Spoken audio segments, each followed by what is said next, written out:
Outside of my work with Earth Echo International, I am also with the National Park Conservation Association on their Southeast Region Young Leaders Council, and prior to both of these engagements, I was with the Sunrise Movement on the Central Coast of California. These engagements and opportunities have allowed me to advocate for the environment at an elevated level that I previously would not have been able to do. Some of the work that I'm most proud of has been advocating for the soon, hopefully designated Chumash Heritage National Marine Sanctuary. With Earth Echo, I developed a direct outreach campaign with roughly 50 local college students. Sorry. I've also hosted advocacy workshops, authored an op-ed, and a youth sign-on letter that gained 100 individual signatures and 20 organizational signatures. And thanks to this coalition, I was able to go to DC and talk with members of the Biden administration and Congress, none of which I would have thought were possible if it were not for the opportunities that were provided for me from Earth Echo and other organizations like it. Next slide, please. Oh. Okay. So what can you do? If you're interested in engaging with young people and ensuring that they have a seat at the table in your conservation work, there's a few things that I want to highlight. First, create opportunity. Develop tangible programs that provide young people with the opportunity to advocate and help protect their environment. Educate our youth. Teach young people about the issues at hand and equip them with the tools to be effective stewards and advocates for our environment. Also, ensure diversity and inclusion. This isn't a point that hasn't already been said, but when I say include youth in your spaces, I do mean all youth in your spaces. While it is literally impossible to ensure that every single young person has a space in your conservation work, it is important that all youth are represented and feel included. It is very daunting to be a young person in a lot of these spaces, or what I'm doing right now, but thanks to people who make me feel welcome and included, I am able to come forth and be able to advocate for the environment in a level that I otherwise wouldn't have. And lastly, and I think this is incredibly important, have patience. While it is critical that young people have a voice that is taken seriously and with credibility, understand that we still have a lot of growing to do, and like anyone else, we are not infallible. Thank you so much. Thank you. That's my blank. Also, if you're hiring, I'm graduating in May, so let me know.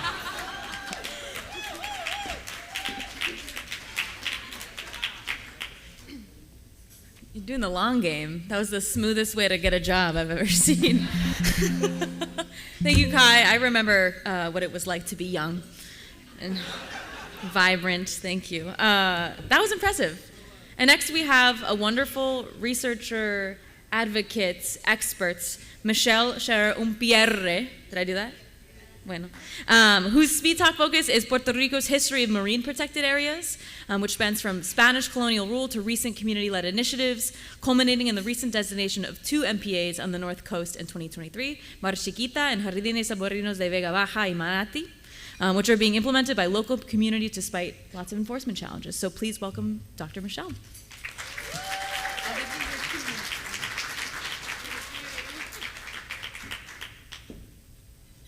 Buenos dias. First of all, I'd like to acknowledge Kate for adjusting the schedule to our last-minute request.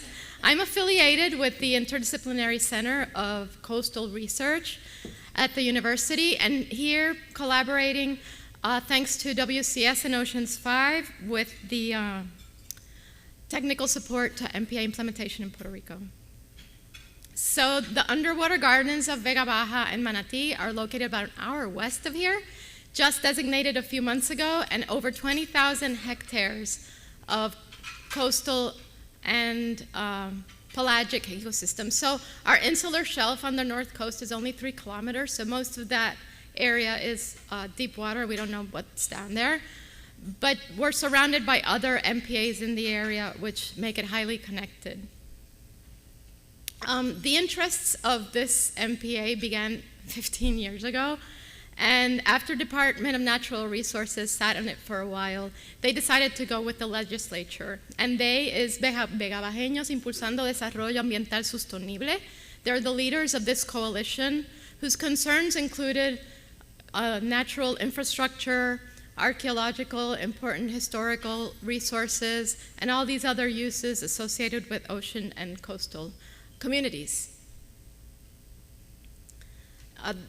The showcase of this reserve is actually patches of shallow coral reefs dominated by elkhorn coral, which is one of the 11 threatened species that we've identified so far. And these are really important as barriers to storms and surge, but also really important for biodiversity. And more importantly, they serve a critical ecological function as fish habitat. And there's a recent paper I shared in the conference app where they documented how much the coral farming has increased that ecological function within this MPA. What is coral restoration, for those that haven't seen it? So these elkhorn corals are really shallow and they are adapted to breakage and regrowing. So what the volunteers do is they pick up those fragments that fall in the sand where they would die and reattach them or fragment them to then recolonize other areas nearby and increase the amount of the coral reef patches. So thanks to the intervention of these volunteers, over time they've stabilized or saved approximately 25,000 fragments, which in NOAA money, that's equivalent to $8 million. So I just wanted to let you acknowledge the people that are at the front line of this climate and ocean justice battle, trying to defend from many aspects these natural resources and archaeological resources. The next steps that they are looking forward to is having the planning board actually accept the law and write it into their books, somebody at DNER to find the staff to be able to implement, and funding to inventory and collect data for a participatory co-management plan that they are trying to develop to be able to implement these different actions. So I invite you to check the links on the PDF once Kate can share that with you all. And if you want to go out there, just let me know. Thank you.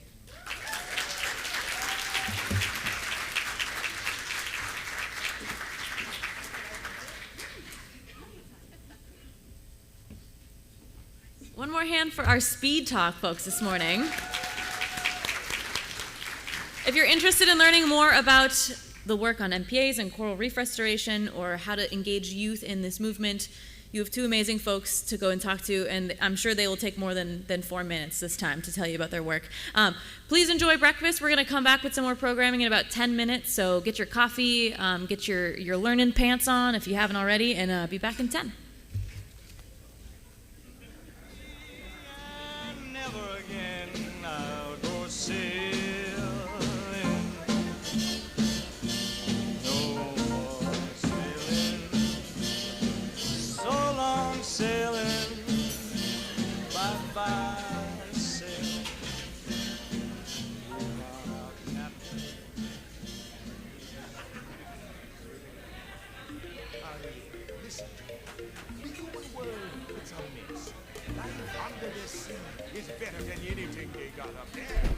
Hey, Ocean Group. Whoa, that's loud. Hey, Ocean Group, we're going to take a photo in like 1 minute. We're just going to go out here. If you got your hats, bring your hats. So this is open to like, we want a picture of you if you're on the Ocean Group, or if you love the ocean, or if you want to be on the Ocean Group, or if you want to love the ocean. We're just going to take a picture out there real quick, and then we'll come back in, and the programming starts in a couple of minutes. So Ocean Group, right outside on the balcony. And I think you have to go to the back door. I think these are locked. Grab your hat. All right, dude, run, dude.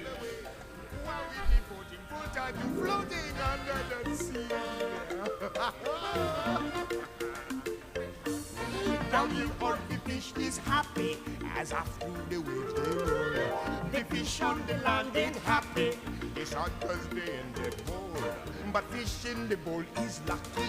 They in for a worse fate. One day when the boss get hungry, guess who gonna be on the plate? What go under the sea? Under the sea. Nobody beat us, fry us, and eat us in fricassee. We what the land folks loves to cook. Under the sea we after hook up. We got no troubles. Life is the bubbles under the sea. Under the sea. Under the sea. Under the sea. Since life is sweet here, we got the beat here naturally. Even the sturgeon and the ray, they did the earth and start to play. We got the spirit, you got to hear it under the sea. play the flute, the cop play the hop, the players play the bass, and they sound the chop. The bass play the brass, the chub play the tub. The flute is the Duke of Soul. The way he can play the names on the strings, the chub rocking on the blackfish. He sings this belt and this spot. They know where it's at. They know that blowfish blow.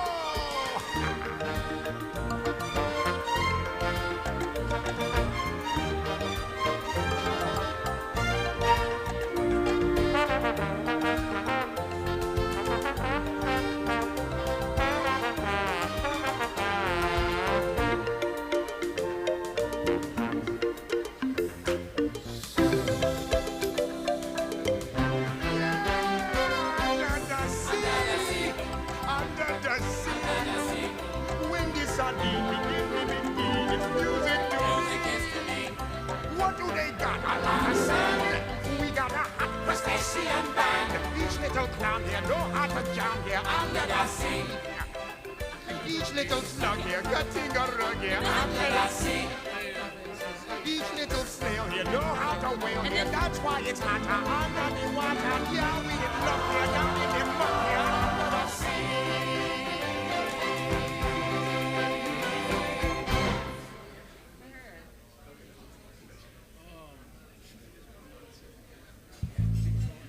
This song goes out to all the brothers and sisters out there who've been away from the islands for too long.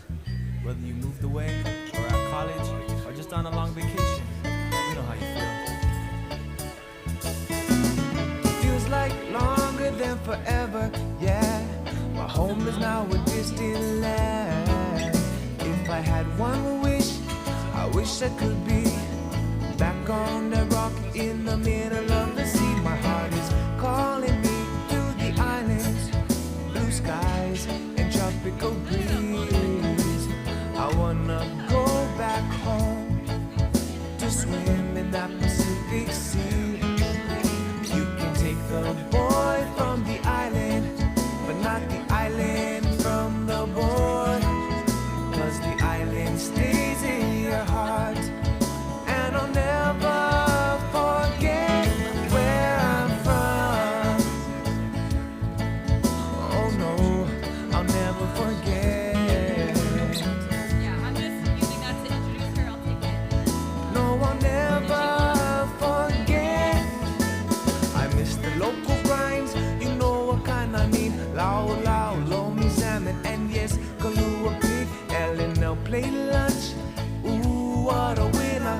Call the brothers up, we gon' fight it out. My heart is calling me to the islands, Yeah, I blue think someone's skies practicing and right now, tropical so. breeze. I wanna go back home to swim in that Pacific Sea.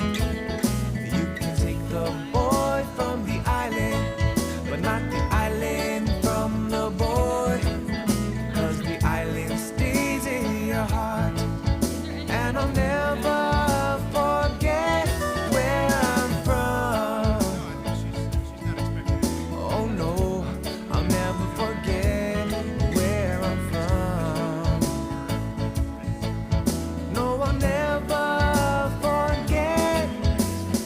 I'm with her from this island, just the islands where I'm from. Love the local girls, 'cause they are the number one. I kick it back and just relax, the place I wanna be. When I leave this island, I'll be Sorry that I left you, yes, and I will never forget you. No, no. get you, no, me never to let you go.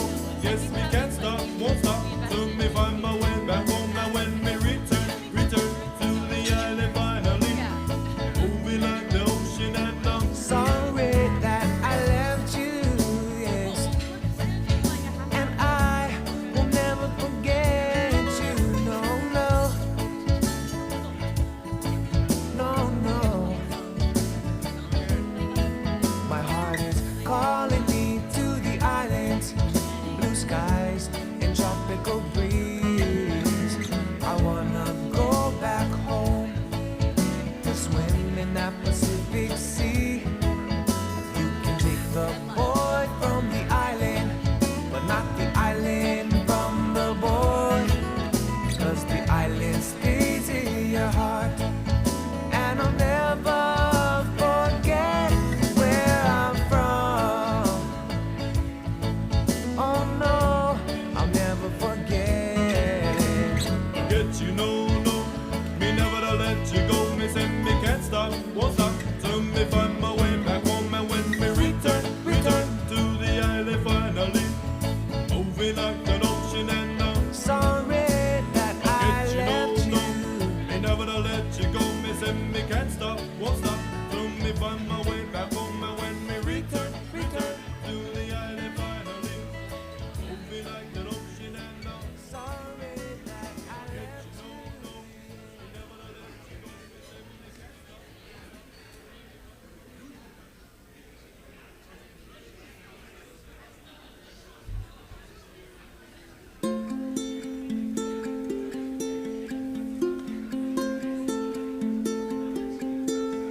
of Hawaii.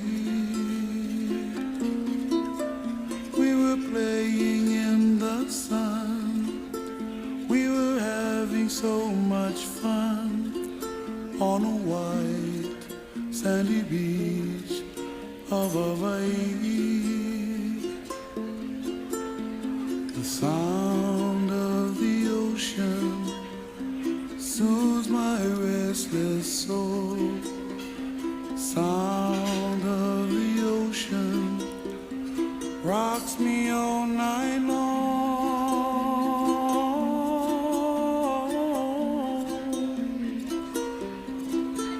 Those hot, long summer days, lying there in the sun on a white sandy beach of Hawaii. The sound of the ocean soothes my restless soul.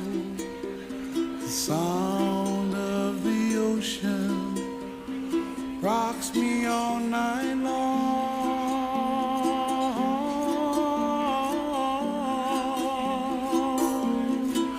Oh, last night in my dreams I saw your face again.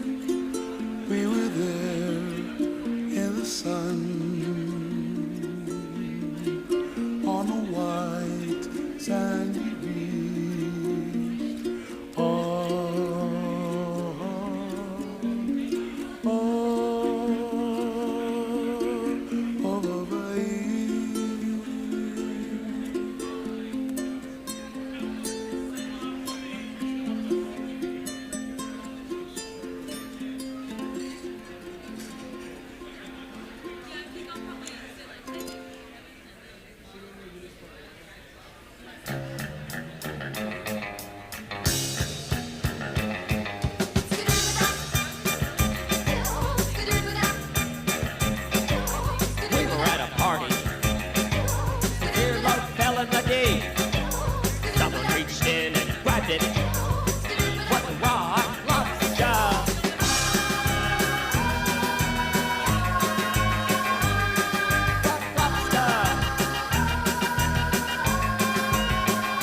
morning, good morning.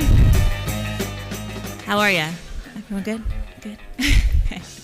Awesome. So just encouraging folks to come into the room, find your seats, sit up front, sit next to someone you don't know yet, make a friend, and we're going to get started here in just a couple of minutes.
Mic check, rice checks, wheat checks.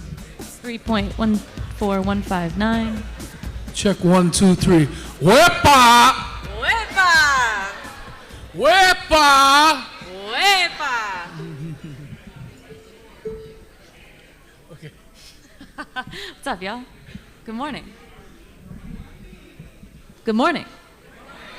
All right, good to see y'all.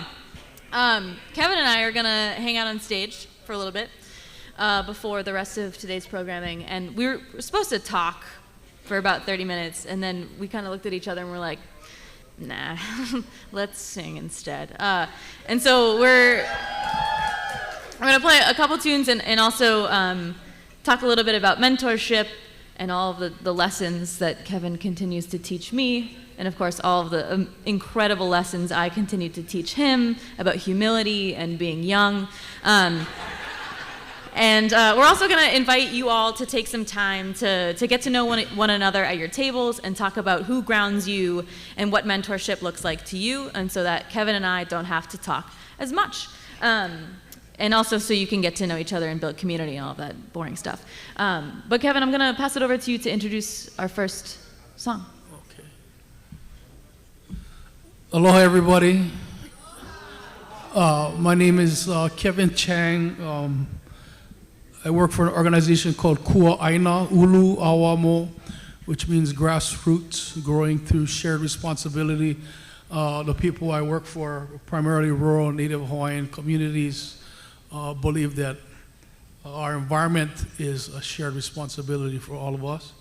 And I was trying to think of how can I ground myself here, or how can we ground ourselves, not just with the welcoming yesterday, but I was thinking, I came in for a fly-in, we call it a fly-in, in 2023.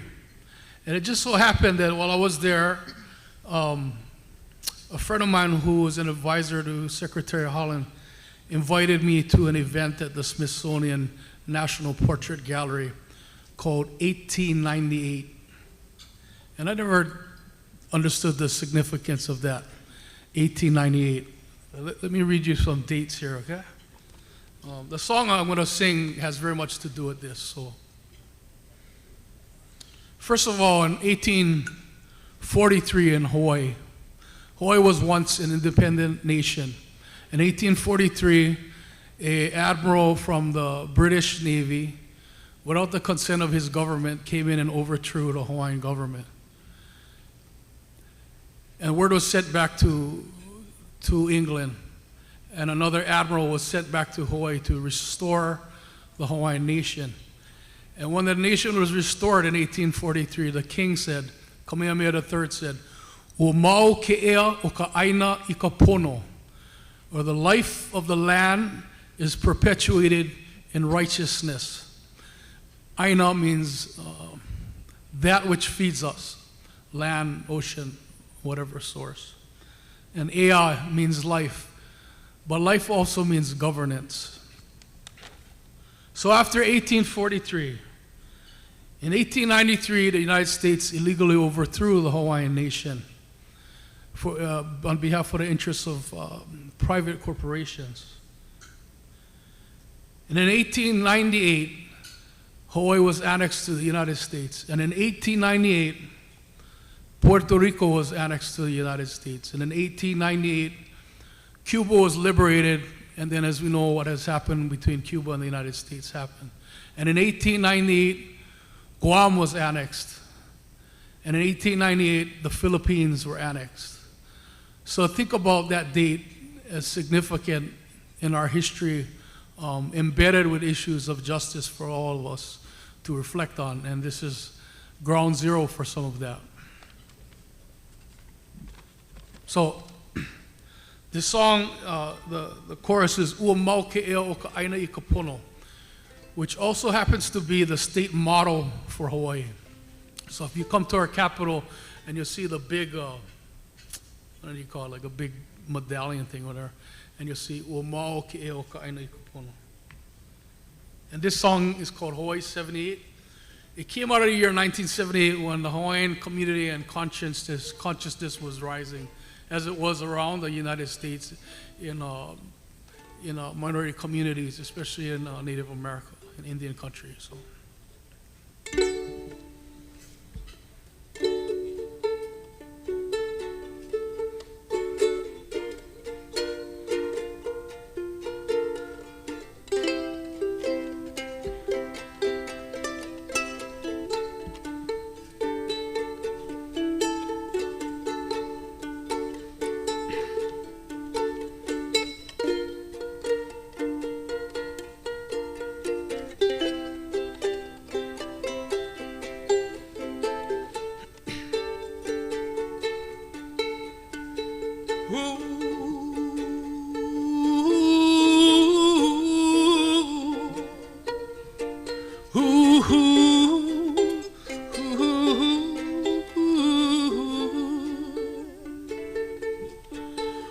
Mau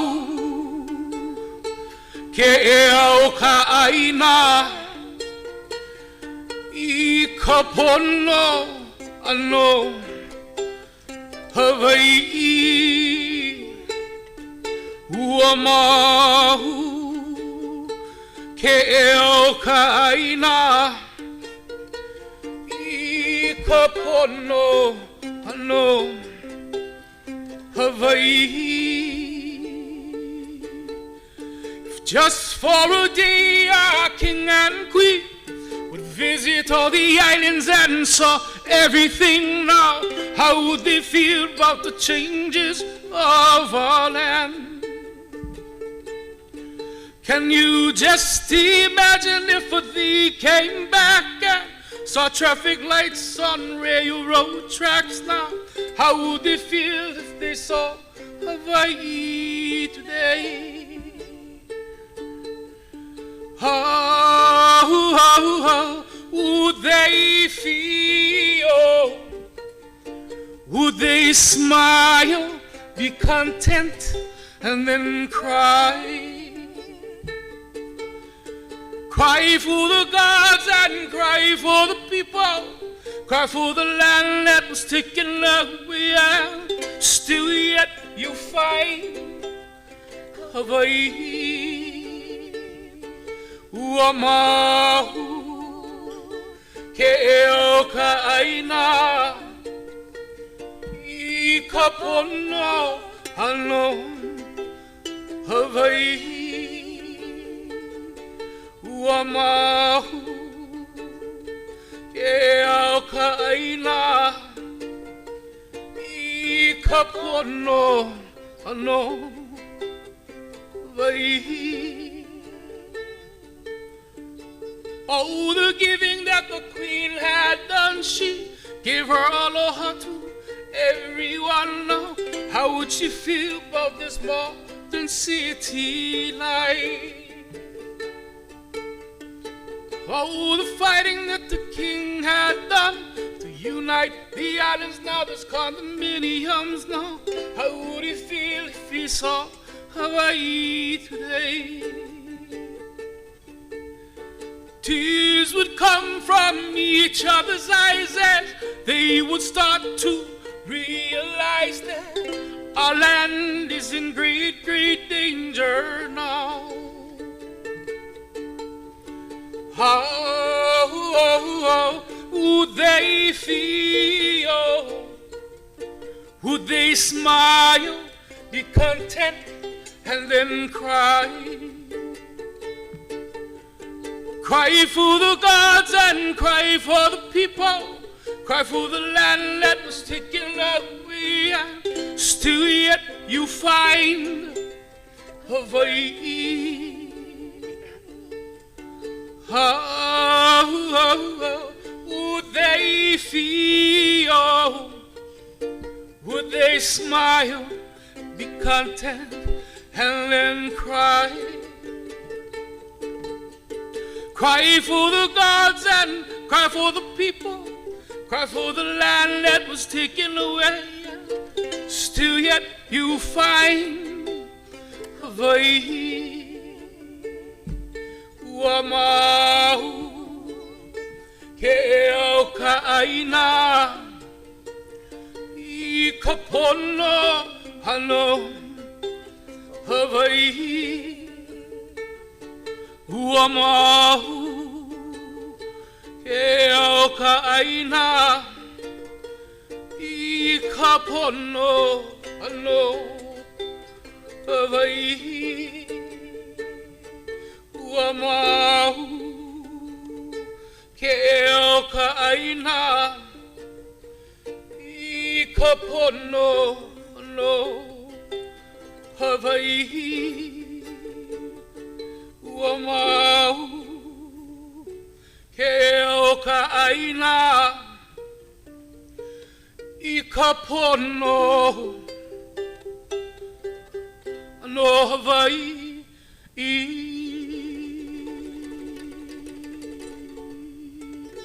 Wepa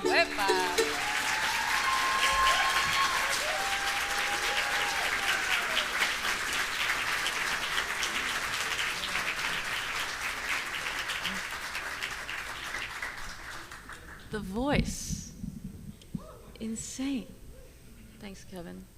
Thanks for that. Thanks for letting us share in the way that we feel comfortable and in the language that makes sense to us through music.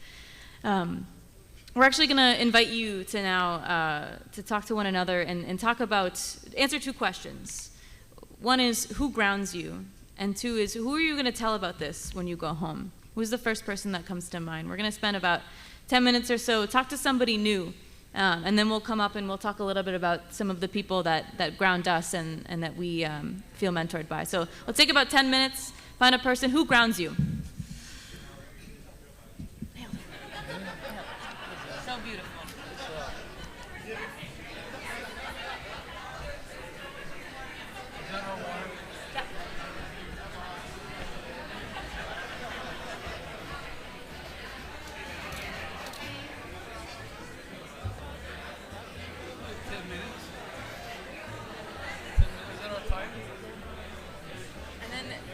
My thought is we can I'll ask you that question, if you want to ask me that question, and then it's who grounds you? And then, depending on what time it is, we may just have time for that last song, and then... Are they playing Stand By Me? What are the odds? Yeah. That's so funny. And then we can introduce them out. So, your voice is so strong. Really beautiful. Y al vaivén de las olas tranquilas, los peces de colores nos lleven a pasear. En el mar la vida es más sabrosa. En el mar te quiero mucho más. Con el sol, la luna y las estrellas. En el mar todo es felicidad.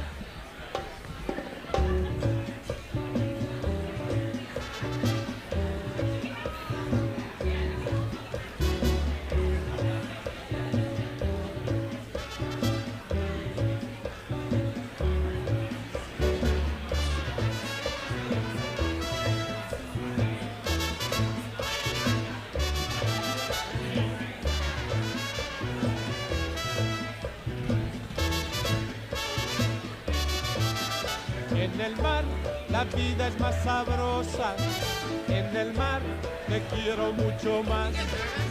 Con el sol, la luna y las estrellas, en el mar todo es felicidad.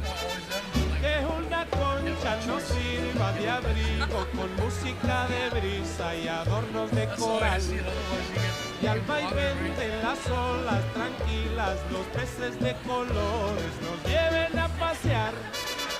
En el mar la vida es más sabrosa, en el mar te quiero mucho más. Con el sol, la luna y las estrellas, en el mar todo es felicidad. En el mar todo es felicidad. En el mar todo es felicidad.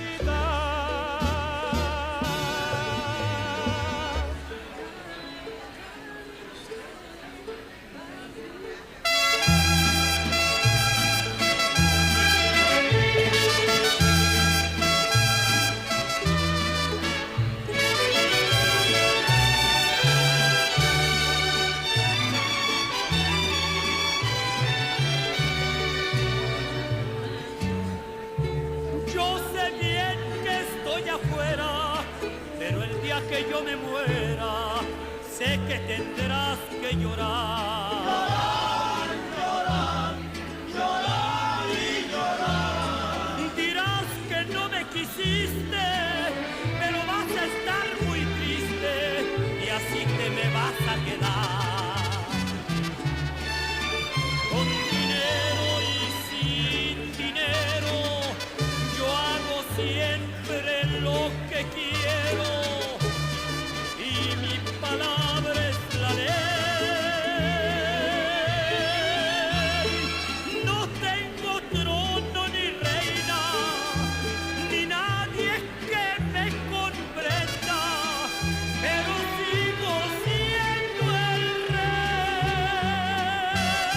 So how many, I think there's like 2 proper verses, 2 choruses, and then do like a humming bit. But please add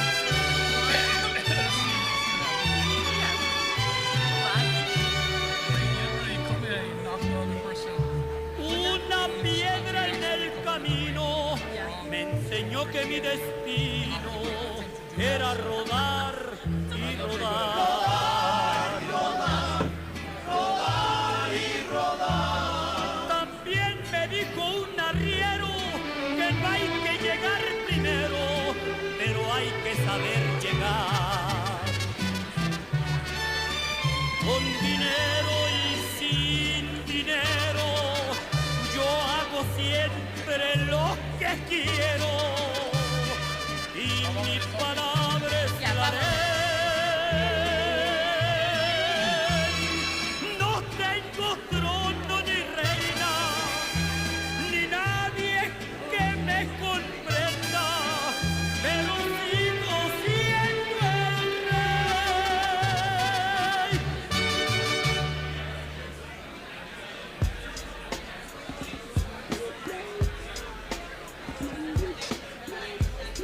We may not even have to talk at all, time-wise, so that the chair can. Would you prefer that?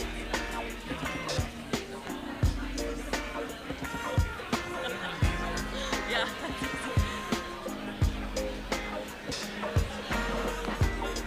That clock is there. What's that? That clock is there. I know, I would black out. Yeah.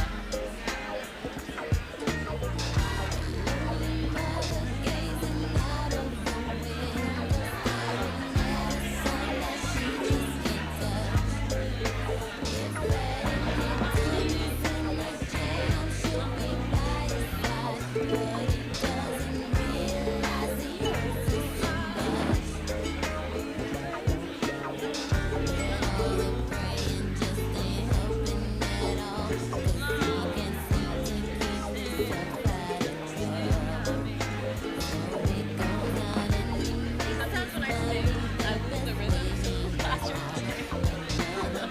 Keep me I'll do my best, but yeah, sometimes. I usually sing with my hands, so that's not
we're going to bring it back.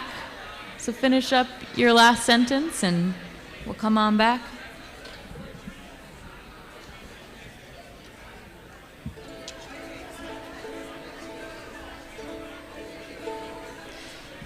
By show of hands, raise your hand if when I ask the question, who are you going to tell about this when you go home, you immediately had an answer. You have some close people in your circle. A couple people shout out, who came to mind? Let's put their names in the room. Besties. Who else? Kids. Your cat, yes. Such good listeners, because they can't not. Heck yeah. Cool. Well, thank you for doing that. I hope that continues to kind of be a thread of inspiring you to be, why you're here. And I know Kai talked about, being humble and mentorship in this field, and it's important to have people that you can call and that person that comes to mind when you need support or policy advice or just to vent about the news. So I'm glad that you all have people in your life to do that. I'm going to embarrass two people here. My parents over there, Rick and Carolyn, brought them here. Just a note on who grounds you and who keeps you going. These are two people that taught me to be the first to arrive, to set up, and the last to leave, to clean up. And to always bring, my mom's like, what, really? You did, yeah. Nice job. And to always bring something that relationships are always reciprocal and to never expect anything, but to always be giving. And when in doubt, sing it out. My mom loves Barbra Streisand, so we always sing in the car. A little showbiz, kid. And Dad, you taught me how to play boogie woogie on piano and a lot more than that, so love you both. Kevin, you wanna share who grounds you? It's okay if it's me.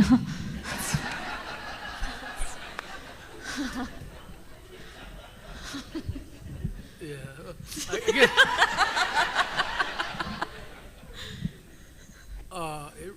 It really depends, but my family, my ancestors, the people I work for and work with. Yeah. Thanks, Kevin. Well, speaking of leaning on people, we're going to do one last song before we invite Chair Brenda Mallory up to speak.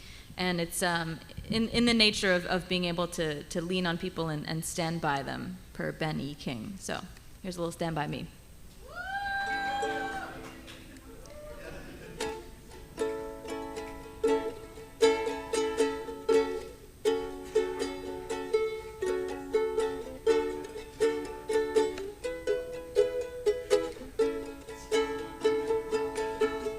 When the night has come and the land is dark and the moon is the only light we'll see. Plus those cell phones, nice. No, I won't be afraid. No, I won't be afraid. Just as long as you stand by me. And darling, stand by me. Oh, stand by me. Oh, stand by me. Stand by me. If the sky that we look upon should tumble and fall, and the mountains should crumble to the sea, because the sea level rise, I won't cry,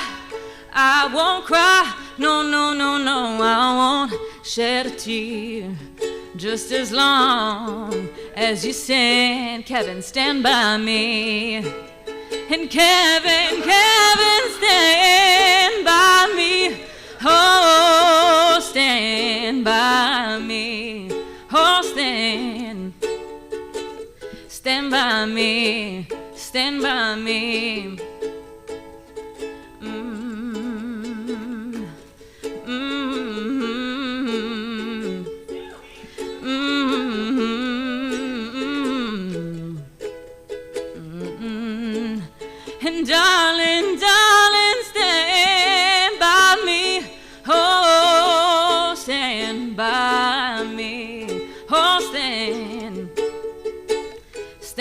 me. Stand by me. Whenever you're in trouble, won't you stand by me? Oh, stand by me.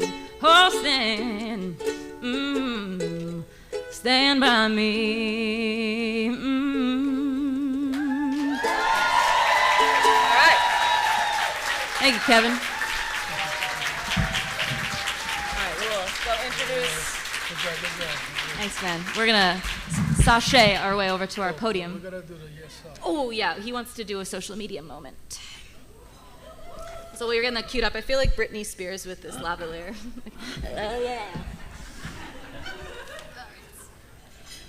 So, over here they say wepa, right? So, in Hawaii, the kids are starting to say, yes, sir! Yes, sir. So, I'm going to say, we're going to put the camera and say, yes, sir, and everyone goes, yes, sir! Yes, sir. Just like Ellen at the Grammys. Okay, everyone get on it. Yes, sir! Yes, sir! What?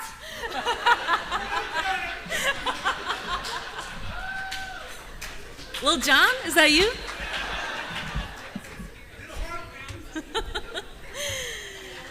Oh my gosh. Kevin, you want to start a little intro and then I can pick it up with the bio?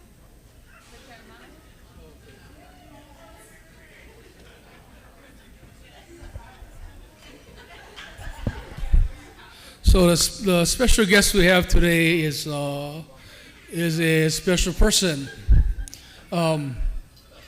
In order to meet her, really because of the work this group has done, and actually, I wanted to mention to you guys that I remember maybe when a group of a dozen or more of us met towards the end of the pandemic, and some folks like Mark and Amanda and folks had this idea. I've been meeting a lot of people on Zoom. So what? And so I was like, okay, that's a cool idea. We'll see what happens. And it's 2.5 years now, over 250 organizations. They're able to bring in all of you here to meet and connect. So there's a lot of potential in what's going on out here on the tables, and set up our ability to connect to the people who serve us in the federal government. And that includes the lady who's going to speak now, who the folks I work for actually had the privilege of hosting her in Hawaii as well, to show what culture as infrastructure can be for our environment. So, Thanks, Kevin. It's much more heartfelt than my bio. Sorry, Chair Mallory, that was from the heart. This is from the internet and also my heart. It's my honor to introduce Brenda Mallory, the trailblazing chair of the White House Council on Environmental Quality. For those who may not know or are new to this work, the Council on Environmental Quality, or CEQ, is within the Executive Office of the President and coordinates the federal government's efforts to improve, preserve, and protect America's public health and environment. It was created in 1969 by the National Environmental Policy Act, or NEPA, and advises, NEPA fans. I have a tattoo of NEPA on my back. And advises the president and develops policies on climate change, environmental justice, federal sustainability, public lands, oceans, wildlife conservation, and so much more. Chair Brenda Mallory was confirmed by the Senate in 2021. She's the first African American to hold this position in history. Yep. A historic first in an administration that has done more than any other to ensure that its cabinet and appointees reflect the racial diversity of America in infinity, geography, lived and earned experience.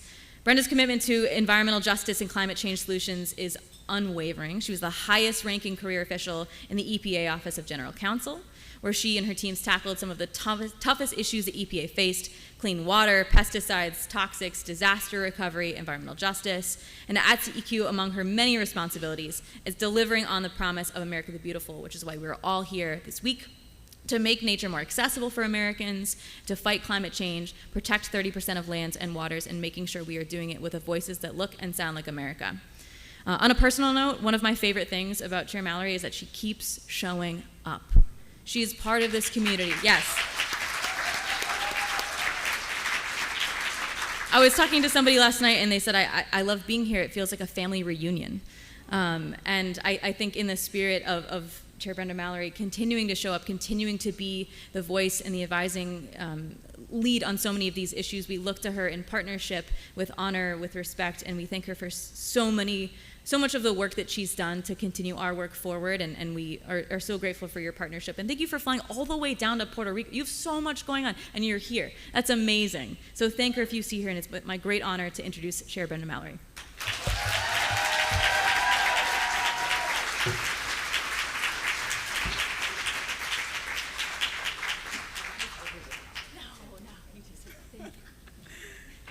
Hello, everyone.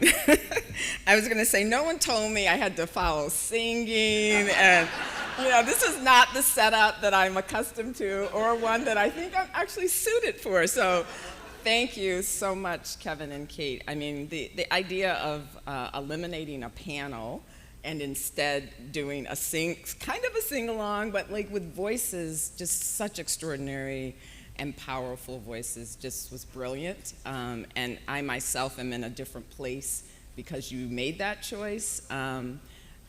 Just the kind of the heartfelt nature of their singing talent is just so moving. So thank you for making that choice. Thank you for doing that. Thank you for that over-the-top introduction. It's really my honor to be here and to have a chance to come into a community, which is true at this point. I feel like I know a lot of people in the room, have had a chance to bump into people in different places.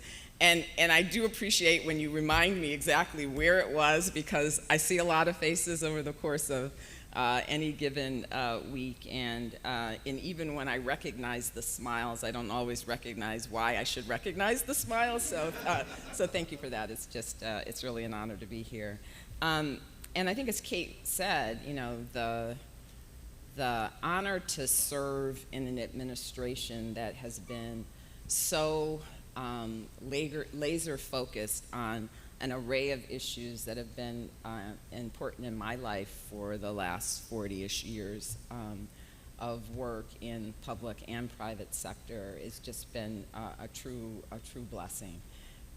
And I think every day when I get a chance to actually go out and meet with the folks who are on the ground, both doing the great work that we're using as an inspiration for a lot of what we're trying to do in the administration, but also as a reminder of how much it matters.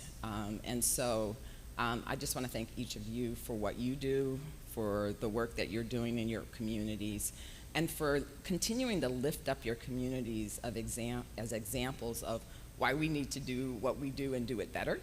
And so I'm really, I'm just honored to be here. So anyway, that was all. Thank you.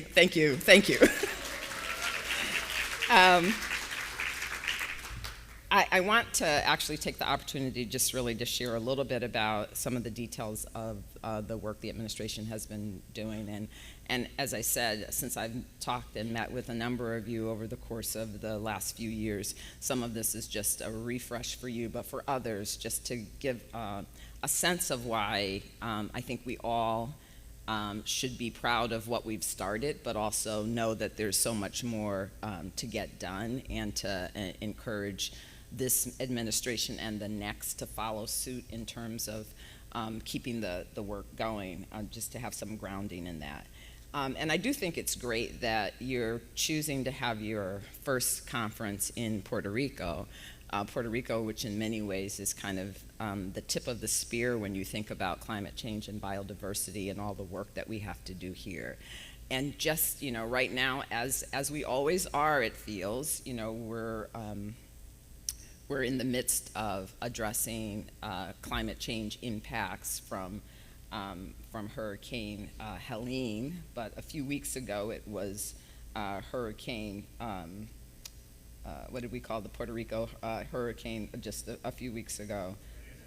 Thank you. I mean, just again, it's one after the other, and the impact on the communities continues to go on even after the event is over, even after the newscast have moved on, even after people have stopped talking about or Nesto or whatever the name of the hurricane is, people are still suffering. And I think, you know, one example that I was giving is this: when we think of like Maria as being one of the biggest hurricanes that impacted Puerto Rico, that was 7 years ago, and yet on the ground there are communities who are still trying to recover from that hurricane 7 years ago. And so, you know, again, just a reminder of how the work is a day-to-day thing for people who are right on the front lines. And so even more important that we are sort of thoughtful and intentional about how we try to address all of that.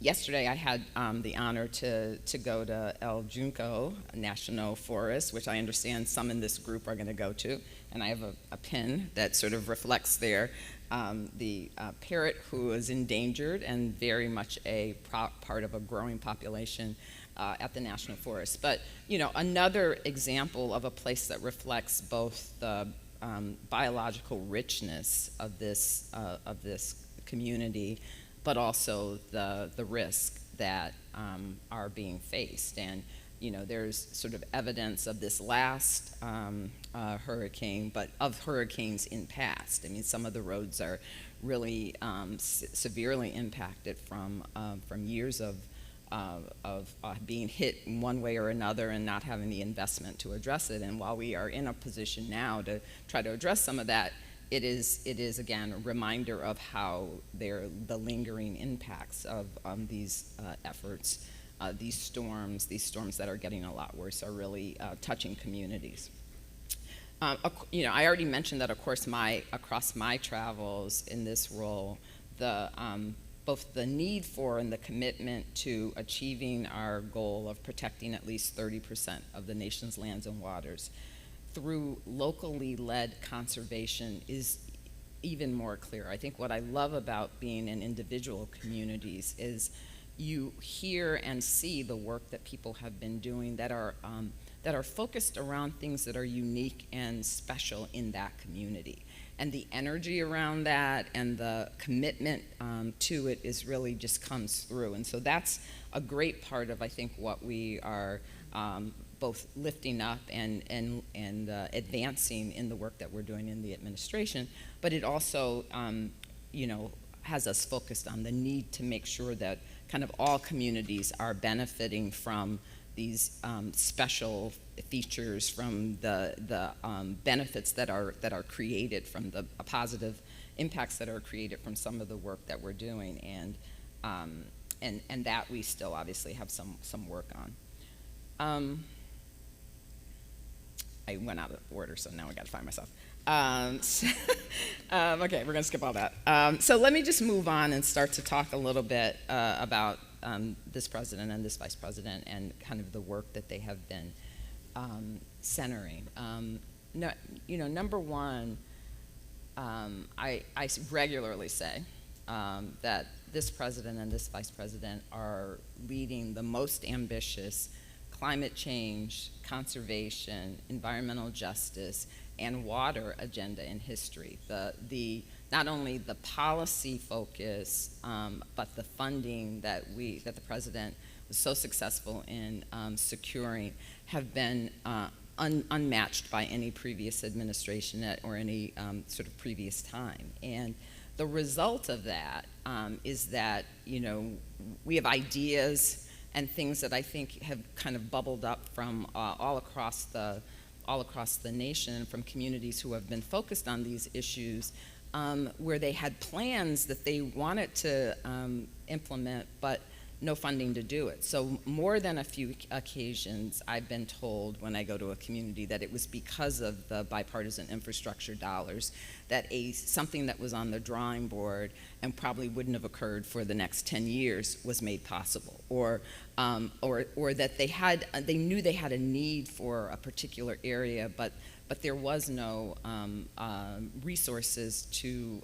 put someone in a position to actually carry it out. And more of that is possible, and I think that is that is the evidence of, I think, some of the work that we've been able to do in the last 3.5 years, and that have the foundation has been laid for, that I think we are, and I in particular, I'm most proud of.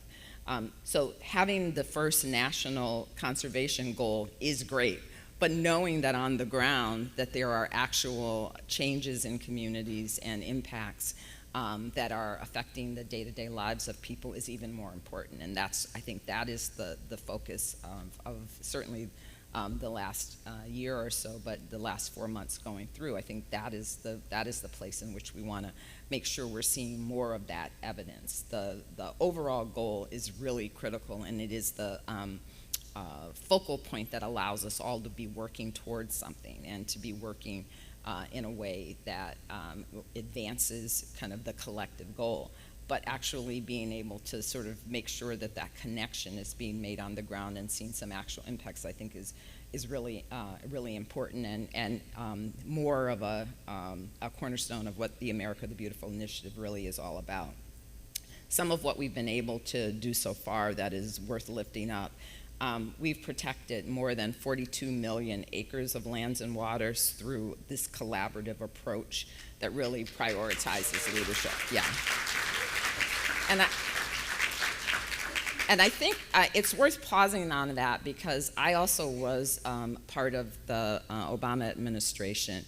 And one of the things that people noted in that administration, I came in the second term, but in the first term, there wasn't a lot of conservation type work that got done, because we were that administration was so focused, as this one started, on the economics in the country at the time, and the instability in a number of different ways, so that conservation didn't rise up until the end of the first term and the beginning of the second. Whereas we came in this first term very much focused on that having to be not only a priority, but recognizing it as part of the solution for all of the other things that were sort of critical. And so, again, the president gets a lot of credit for that kind of vision. From the Bristol Bay in Alaska, working to restore healthy and abundant salmon in the Columbia River Basin, safeguarding the Grand Canyon, to investing $1.5 billion in local parks and tree cover, President Biden is protecting and restoring lands and waters that are important to tribal nations and indigenous peoples, and creating more equitable access to nature. And just the fact that the conversations that are occurring across the federal government are really focused on what does it mean to be trying to offer equitable access. What does that look like? What does that look like in a community in the Southwest versus a community in the Northeast? I mean, getting down to that granular level is very much an important part of how we're trying to implement these broad theories. The Biden-Harris administration has undertaken an all-of-government approach to engage more effectively in supporting local leaders, their efforts to improve access to and expand, steward, and conserve parks and green spaces for communities that currently lack access to nature. And protecting our freshwater resources is also a key piece of this effort. In April of this year, the White House launched the America the Beautiful Freshwater Challenge, which aims to restore, reconnect, and conserve 8 million acres of our nation's wetlands and 100,000 miles of rivers by 2030. Not that there wasn't enough on 2030 that we're trying to accomplish, but we know this is a huge decade for a lot of issues, and water is no less important. The Freshwater Challenge is really calling on all of our states, tribes, territories, cities, local communities, and private sector organizations to kind of advance their own policies and strategies for conserving and restoring our nation's freshwater system. Again, water for sure is a local issue. It's great to have a large national strategy and goal, but where it actually is important and where you see the impacts is on the ground. And so I like to refer to this as we are in the phase of really trying to reignite a movement that recognizes water as an important element, and that it has to happen at the local level, or the success of the effort is very undermined. I mean, I know you all have already talked about SACIT in the course of this conference, but I think SACIT wouldn't have been possible if we had been as effective as needed on building a ground movement around the importance of water. And so, okay, we lost SACIT, and now we're trying to struggle to sort of keep from having the most dire impacts result from that. But we also, at the same time, have to be building out the game across the country in order to actually have people who care enough to be raising this up as a critical issue in the fight that we're having. Since we announced the partnership in April, the Freshwater Challenge participants have more than doubled, with more than 210 members right now who have signed on to also exercise their platform and use their tools to do the work at the local level to really make a difference. And so there's an excitement around it by those who have chosen to participate. In fact, when we first launched it, it wasn't really clear to us exactly what type of ongoing engagement we wanted to have or thought we needed to have with the folks who were signing on.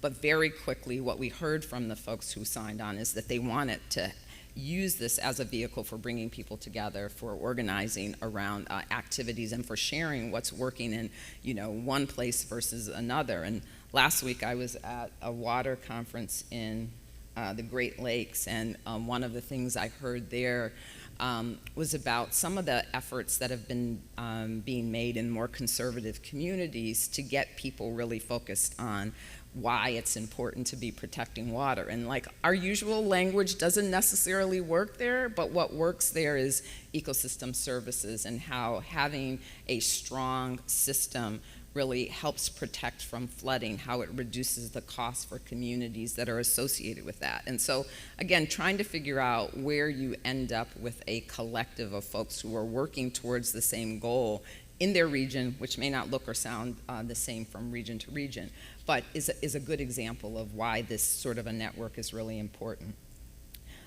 Moreover, the President's Investing in America agenda is delivering a record level of investment to conservation efforts. The bipartisan infrastructure law alone directs $1.4 billion for ecosystem restoration and resilience. The administration also launched the America the Beautiful Challenge, which leverages federal conservation and restoration investments with private and philanthropic contributions to accelerate land, water, and wildlife conservation efforts across the country. And again, in my travels, I've just really seen how effective these dollars have been, and also how excited people are to be able to put the money to use on things that they have wanted for a long time. One great example, in 2023, I visited a local conservation project in Fort Huachuca Sentinel landscape near Tucson, Arizona. And there, the grants from the America the Beautiful Challenge are being used to harness the power of nature to sustain ecosystems and groundwater supplies in the Southwest, where obviously drought is such a huge issue. And the project, driven by a community that is committed to protecting nature, not just for future generations, but also for the health and the resilience of people right there and right now. And I think they were a perfect example of a group of folks who described themselves as not always agreeing on lots of issues, but they could come together around these issues, around protecting their water. And so I think you see that as well when you look across the country and how communities are coming together. And then in 2023, Kevin also made reference to the trip that I took to Hawaii. And there I met with kind of talked about a local conservation project called, and I need some grace here, Malama Ma'u Na Lu'a, which I kept referring to while I was there as from the reef to the hills, right? Like basically the whole ecosystem is what is being focused on. And in Native Hawaiian culture, like managing the entire watershed is like a critical part of the way that they have always tried to protect their areas. And I think the funding that has come in from the Bipartisan Infrastructure Law and the Inflation Reduction Act are really allowing for these methods to be lifted up. So from the mountain regions, the flatlands, and streams that connect them to the coral reefs in the bay itself, this restoration investment will create watersheds and reefs that withstand future climate conditions. And so we saw not only the actual the restoration work that was happening, but also the science that was being developed around it so that they could really account for what was happening on the ground. And as we're advancing this conservation agenda, we are also putting both equity and environmental justice at the center. And I can't remember if it was Kate or Kevin who made reference to that, but you know, in all of the work that we have been doing across the administration, I think that is a key feature, because both President Biden and Vice President Harris really recognize that, number one, you know, as a core value, you know, clean air, clean water, and a healthy community are sort of central to the health of all communities. And being able to use that as an anchor as we try to approach a number of different issues is really important. And you know, the federal government has not always been good at that, and we know it, and we're, at least at this moment, trying to really correct for that. And I would say, you know, the president's key feature of the environmental justice agenda has been the Justice 40 initiative, which is really trying to take the funding that we have gotten for, you know, climate issues and clean energy and housing, and just making sure that communities that are often left behind are actually benefiting from the investments that are being put forward. And that's is a central element, I think, of the work, including here and with communities in Puerto Rico. So, you know, more than 500 programs across the federal government are really being transformed to reflect the Justice 40 goals. And agencies are really reimagining the way that the government delivers benefits like clean energy, resilient infrastructure, good paying jobs, and clean water to disadvantaged communities. So for example, using Puerto Rico where we stand as our model, Puerto Rico is receiving $156 million to deploy solar energy systems that will help lower energy bills and deliver reliable energy to thousands of low-income and disadvantaged households. This is on top of the billions of dollars that the federal government has provided to help Puerto Rico rebuild the power grid. We also awarded $163 million to the Caño Martin Peña project, which broke ground in January of 2023, and is a site that I'll have the privilege of touring tomorrow. This is one where we are helping to dredge more than 2 miles of the canal to stabilize the shoreline and plant approximately 35 acres of mangroves, making communities more resilient to storm erosion. Yeah, it's a good one. And then our environmental justice work really goes beyond funding. I think I talk a lot about some of both the policies, the strategies, the regulations that we see as all connected to the work. But one example in the space of water, you know, with the input and engagement from many of the folks who are in this room, we launched the federal government's first ocean justice strategy. And now, really, for the first time, the U.S. government is outlining how it will integrate principles of equity and environmental justice in our federal ocean activities. And those are just a few examples of how we're trying to put in place the structures and provide the dollars to really help advance the work in this area. But we recognize that our work to support Puerto Rico's recovery is far from over, and really delivering on our conservation goals, advancing environmental justice, and building resilient communities will require a real sustained and long-term commitment, not just to Puerto Rico, but really all across the country. And it's an effort that we, the federal government, is not going to be able to do alone. And so it's important that we have partners and advocates and local governments and states who are joining with us, because it's really going to take everyone to address the magnitude of the issues that we are addressing. So I'm thankful for you all. I'm thankful for the partnership, for the commitment, for the energy that you all are bringing to all of this work, and really look forward to continuing to work with you. And I'll stop there. I believe I'm answering questions.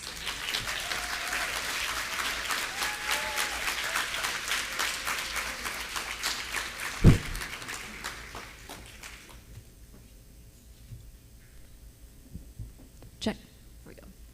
Any folks have questions? Raimundo? Eager. Right away, we're happy to have you here, Chair Mallory.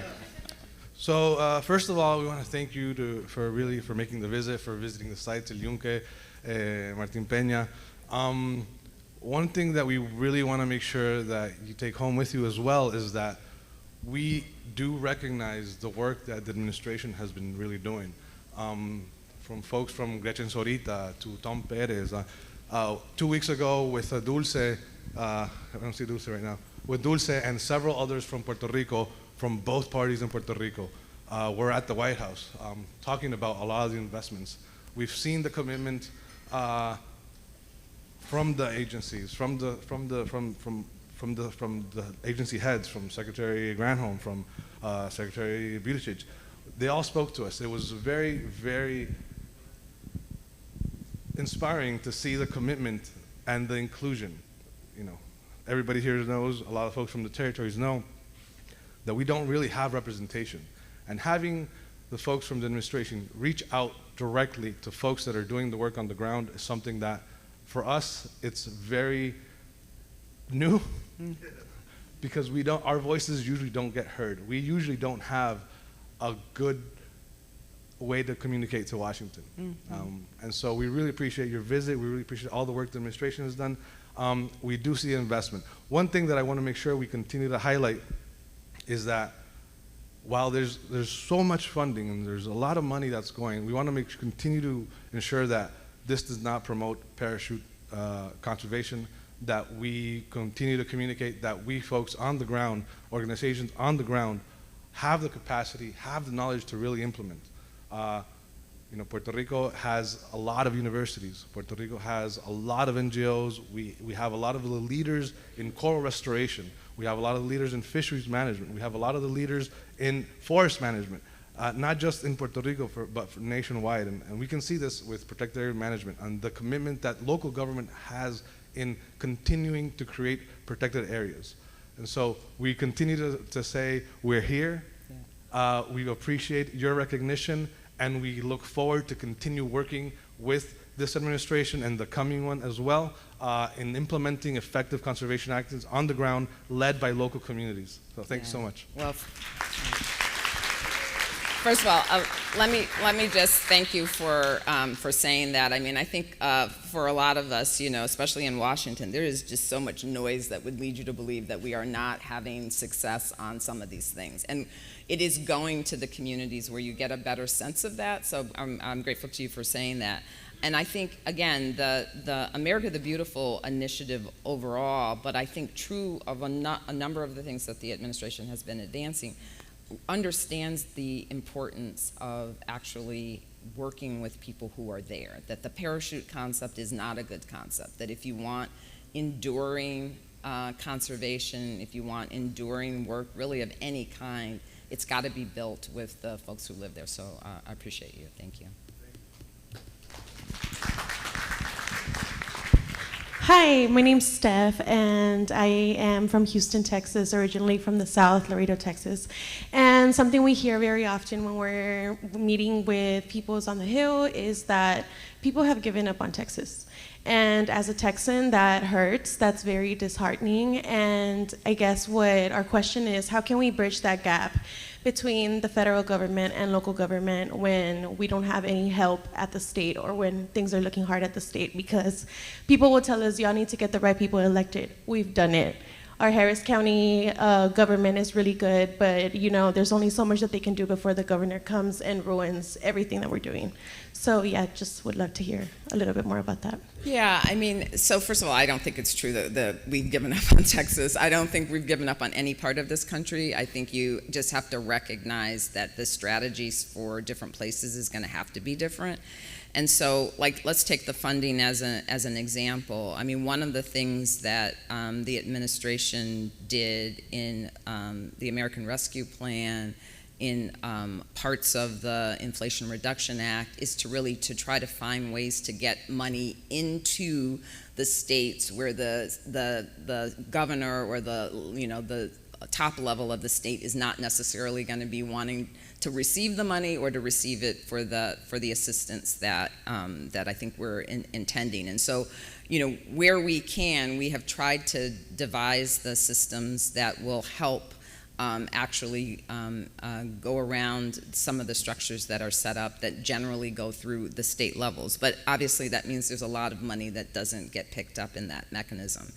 And what I have been saying over this last few years to folks who are from Texas and other similar states is, we really have to have a different strategy, and that we're probably not going to be the ones that are able to come up with it, but we want to be there to help you to leverage the ideas of what will work best in your community. And again, that will vary. Sometimes, I know over the course of the last 3.5 years, there have been issues in places like Florida where traction has been achieved around something that you never would have thought would have happened, but it was because local advocates actually really leaned in and built up both a campaign around an issue that we were able to come in and support. It doesn't work as well in a state like that if it's coming from the national level, because it very quickly gets caught up in the noise and not what's likely to be the impact that some of the people in the individual communities believe in. So reject the notion that we have written it off, but understand that it's a much harder, and it definitely is a on the ground game building sort of activity that's needed. Hello. Madam Chair, I just want to say this does feel like a family reunion, and we're just so happy that our cousin came back and has done so well, and we just want to say it's not often that we're in the presence of a woman, a Black American woman that has done so well, and so again, we celebrate you and all that you've done. So I'm Mamie Parker, and I happen to be a NEPA nerd too, as you know. And having worked as a regional director and assistant director at U.S. Fish and Wildlife Service, I've seen many projects where NEPA was certainly there, but not the people of color. People that look like people here in this room have had a chance to be a part of the process itself. So would love to hear more about NEPA and some of the things that you've done since you've served as chair. Yeah. But then secondly, more importantly, who grounds you? All right, that's good. So first of all, thank you for mentioning NEPA. I mean, it really is a daily issue for me, and it's been a daily struggle. And so for those of you out there who are not tracking the real onslaught against NEPA and that has gone on for the last 3.5 years, if you care about having an environmental voice, if you care about having kind of overview for environmental protection, really you should be paying attention to this. And I think it's coming at a lot of directions. I think we have people who normally are our allies who are not supportive of NEPA in the way that they should be, because there's such frustration about how long permitting takes, right? And so, we have an unquestionable commitment to climate change related projects, but in order to be successful, they have to be built. And so I've been working, and I think the administration has been working to really try to find that balance, to kind of create the structures, to take money for the first time ever and devote it to actually having the staffing and having the experts in the agencies who can do the work and do the work more quickly, and creating both organizational mechanisms across the federal government that help, but also giving support to training, to technology, a whole range of things that have been front and center. And still, the daily battle is a daily battle. And, you know, we don't win them all. And so that is something that I think folks ought to be really looking at. If we're not winning it, it's not because we're not trying. But the political forces, again, both sides of the aisle in cases, are really intense. And so, again, I think we're trying to do as much as we can, certainly from CEQ, but with some of our partners across the administration to hold on to the importance of the value. Our message has been all 3.5 years that, you know, we can work more quickly and more efficiently and still do the basics of ensuring that we're doing strong science, ensuring that communities are getting input, ensuring that, you know, the key elements of a National Environmental Policy Act are reflected. But not everyone's buying that story. So that's that. My grounding, is again a daily effort. I am a person of faith, and so very much find that my anchors throughout the course of the day are really related to that faith and related to the sense that I have that it's not an accident that I'm here. It's not an accident that I'm here at this moment. And so I use that as my inspiration for,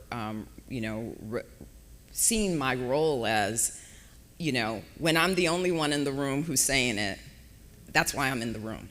And so I have to hold on to that, but sometimes I need more hugs than others. And I do have an incredibly strong team at CEQ. I have a real strong network of friends and family that I lean very heavily on. And if you ever come into my office or even listen to speeches that I give, I quote a lot of people all the time. There are just so many inspirational quotes out there, and they are always kind of reflected in the power of the collective, right? And the power of what we can do together when we're working together. And, remembering, again, that we are here for a reason, for a short time, and that we need to use every moment of that to do the best we can for all people. So, yeah, thank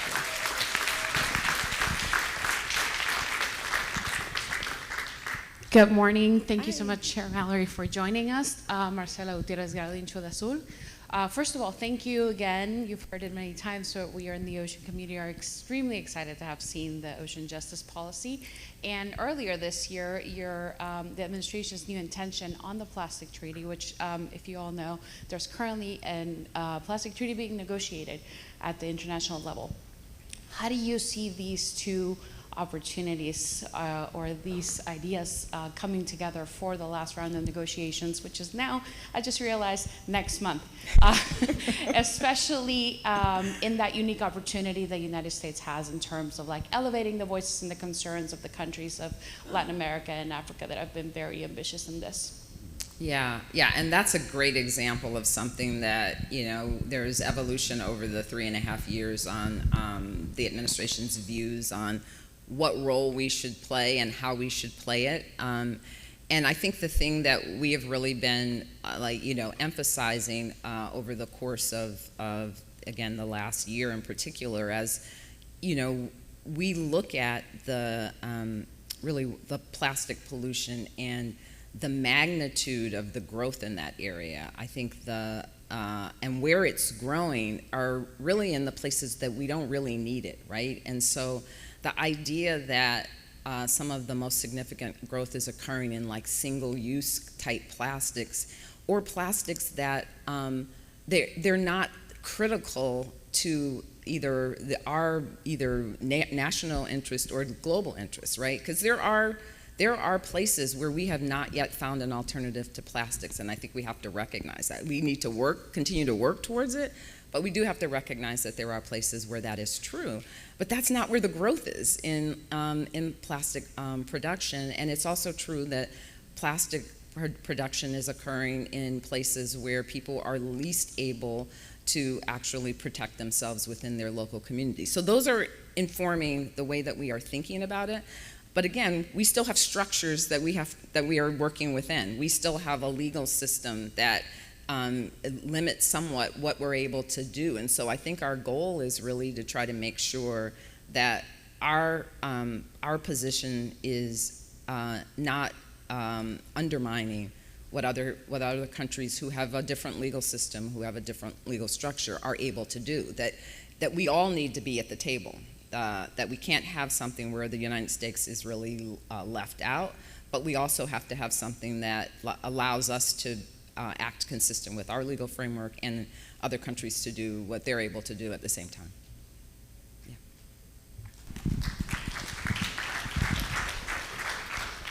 Good morning, Dr. Mallory. I'm Christopher Ramirez from Albuquerque, and I'm also a co-lead with Urban Parks and Green Space. You visited Albuquerque a couple months ago to host a panel on access to the outdoors, and I wanted you to know that, just like you've already spoken about, your being in our community and having that conversation with other community organizations working on that issue has already had an impact in Albuquerque to really elevate the conversation around equity and safety in our outdoor spaces, especially for low-income people of color. And so I just wanted to thank you for that and encourage you to continue to do that in other communities, because again, just that one event that you did with us has already had an impact on policy in our local community. So thank you. Yeah. Again, I just want to thank you for saying that, because that is the theory of the case, but we never know if it's working. And so whenever I hear that people give examples of what it has allowed in your community because we showed up, is really, really gratifying. So thank you. Hafade and Tito, Chairwoman Mallory. My name is Sheila Babalta. I'm from the Northern Mariana Islands, and I'm really grateful for you being here. Being from a large ocean state, I'm really grateful for all that you've shared around the importance of water. Linatla ihanum is how we say water is life. And today, the US military is threatening the single aquifer that we have on our sister island on Guam and our sister island of Tinian. And so my question for you is, are there pathways through your office for ways we can amplify our voice or reach decision makers when it comes to working with and around the Department of Defense? Did you say work around the Department of Defense? Around.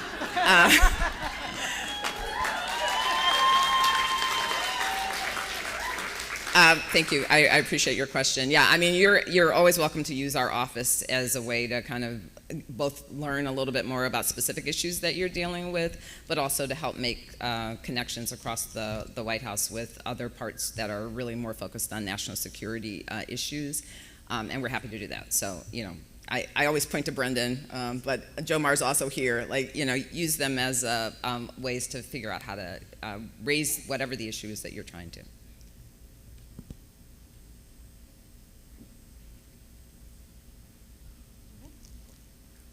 Hello, my name is April Nishimura from Honolulu, so shout out to my sister in the Pacific.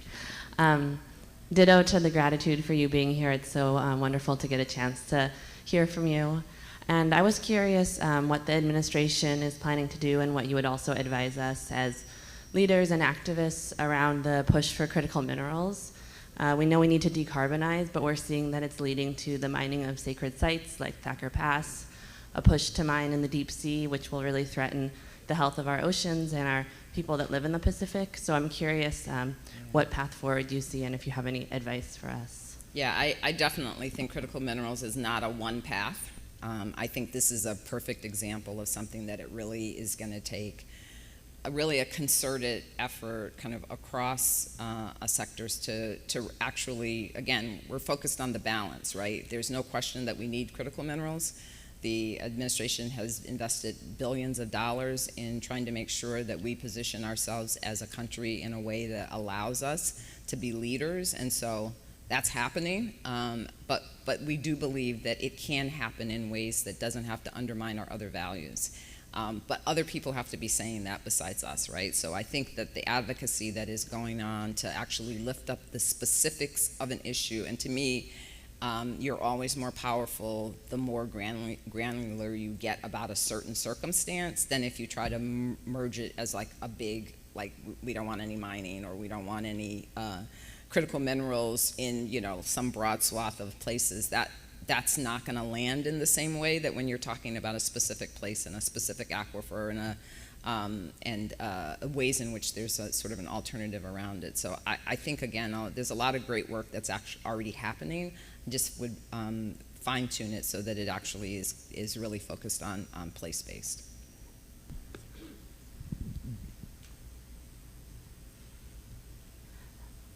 Hello, Chair Mallory. I'm Richard Zhuang. Thank you so much for being here today. I serve as Senior Manager for Environmental Justice Policy for the Nonprofit Series, and you might know we work with big businesses. And a lot of the issues here today, there's a big responsibility that rests on big business. So I'm happy to take back to the companies we work with either a friendly message or a hard message, but I'd love to hear from you. Is there a message you want me to take back to big business about their ethical and social and racial justice responsibilities? Yeah, I mean, I think that we see, well, just as I said at some point in my speech, like, we're not solving these problems unless we're doing it kind of across sectors, including the business community. Like, a public-private sector engagement is critical for most of the issues because often they are the ones with the money, and so being able to find ways in which they see themselves in the success of the work that we're doing is really important. And so, yeah, I think, again, to me, that is the kind of issue you got to hone in on the place and look at, in particular places, what are the opportunities that allow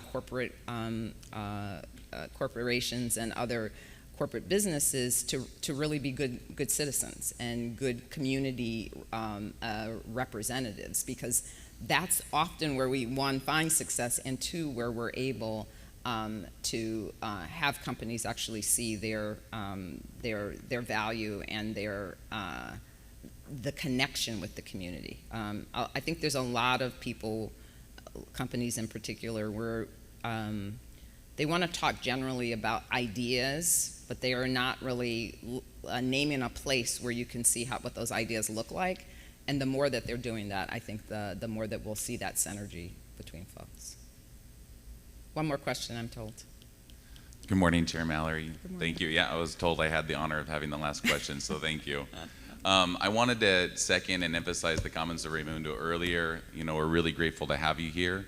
My name is Dr. Connor Heron. I'm one of the co-founders of a nonprofit called CRCD, Caribbean Regenerative Community Development. And really, thanks to the administration, we've been very successful and been able to tap into funding opportunities through the Partnerships for Climate Smart Commodities and a couple different IRA-funded projects that are allowing us to help support farmers here in Puerto Rico implement climate smart practices and really working to help align community-based social and economic development with, you know, thriving and resilient ecosystems. And we know that's a goal that we all share here. While we are super grateful for the opportunities and the capacity that we have to be able to tap into some of these opportunities, we've also noticed that there's still opportunities that we're really excluded from in Puerto Rico. Last year, for example, we submitted a proposal to the America the Beautiful Challenge, and while we got really positive reviews on our proposal, we were informed that there's no working lands for wildlife priority in Puerto Rico, and therefore we were not eligible for the funding opportunity. So with that in mind, we just wanted to ask you if you can help us continue to raise the visibility of Puerto Rico and help us remove those barriers and exclusions to opportunities like working lands for wildlife here in the future, so that we can keep building those opportunities and continue building a more prosperous future here in Puerto Rico and the other territories as well. Yeah, no, I don't know the specific issue that you're raising, but you should definitely be in touch with our office about the broader issue. As you know, the funding mechanism is being done by NIFWIF, and so what their decisions are is sort of separate from us. But if there's a policy issue that you're raising that you think is related to the way in which the program is structured, that would be something that it would be worth you know, folks in CEQ knowing, and that we can have those conversations with NIFWIF at the front end. Thank you. So thank you, everyone, and have a good rest of your meeting. Thank you so much, Chair Mallory. We're actually going to go outside for a quick group photo. So if you could channel the energy and organization that we had yesterday morning with the Taino tribe in our line, getting out to that terrace. We're going to do it quickly, so head out there, we'll take a group photo, and then we'll come back in.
I see your profile and your smile on unsuspecting waiters.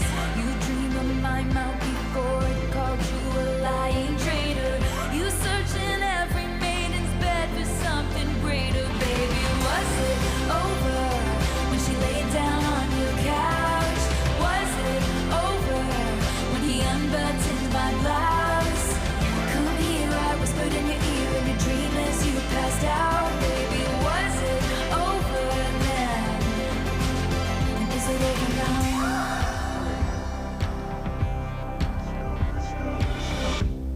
When you lost control, red blood, white snow, blue dress on a bow. Your new girl is my clone. And did you think I didn't see there were flashing lights? At least I had the decency to keep my nights out of sight. Only rumors about my hips and thighs and my whispered sighs. Oh Lord, I think about jumping off a very tall somethings just to see you come running and say the one thing I've been wanting. But no, let's fast forward to 300 awkward blind dates later.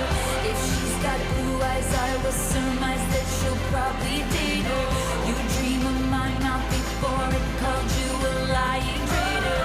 You search in every model's bed for something greater. Baby, was it over when she laid down on your couch? Was it over when he unbuttoned my blouse?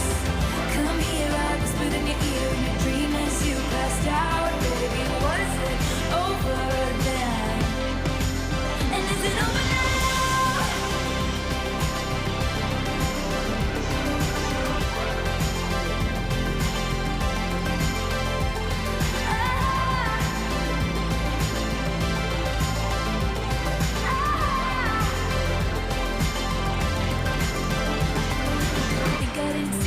Flashing lights, at least I had the decency to keep my nights out of sight. Only rumors about my hips and thighs and my whispered sighs. Oh Lord, I think about jumping off a fairy tale somethings just to see you come running and say the one thing I've been wanting. But no, flashing lights.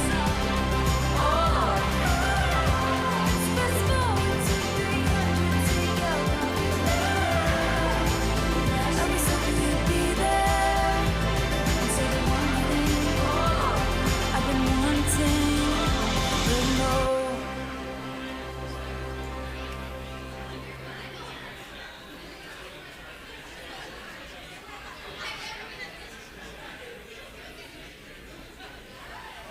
Are you kidding me?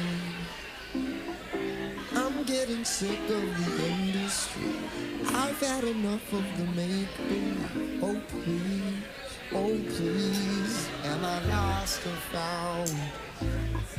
I'm getting sick of the ups and downs. No need to give me the runaround. I'm out. This shit's gonna kill me, but I won't let it. And I try to give them hell, but they don't get it. So I tell myself when I sleep at night, don't lose sight, baby, don't lose sight. And they try to give me up, but I won't give it. And this life will beat you down, but I keep living. So I tell myself when I sleep at night, don't lose sight, baby, don't lose sight.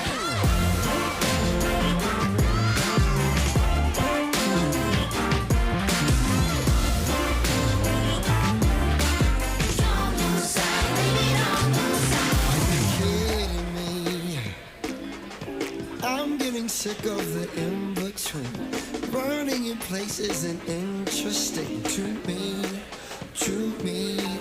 Am I good enough? Does that even matter, or is it not? I'm checking the prices on giving up. Now what? This shit's gonna kill me, but I won't let it. And I try to give them hell, but they don't get it. So I tell myself when I sleep at night, baby, don't lose sight. And they try to give me up, but I won't give it. And this life will get you down, but I keep living.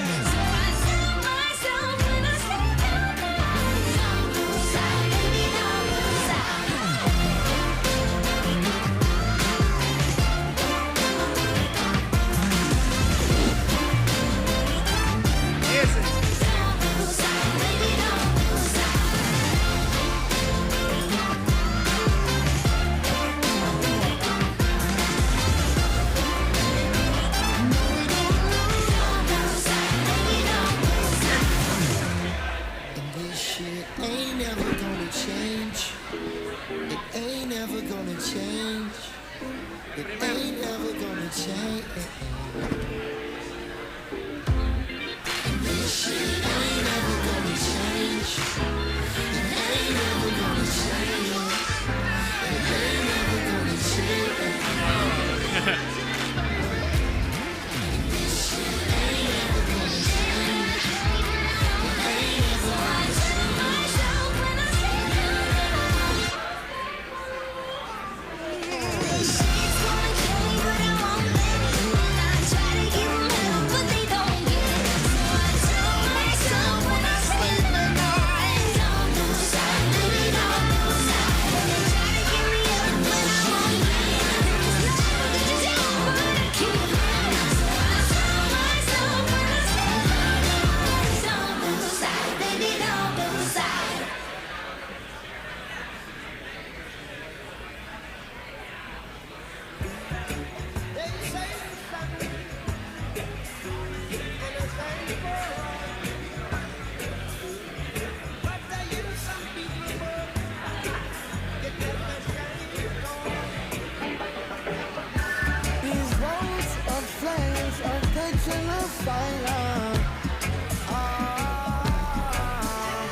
Okay, buenos dias. Good morning.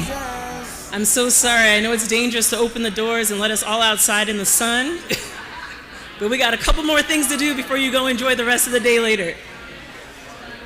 We're going to start this next panel, so if we can ask everyone to take your seats.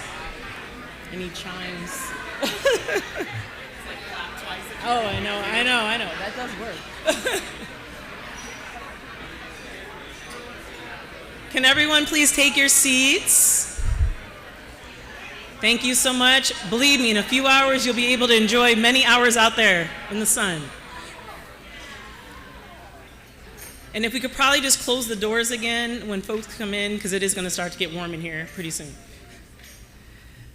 All right, I'd like to ask our panel, the next panel, social determinants panel, to come on up.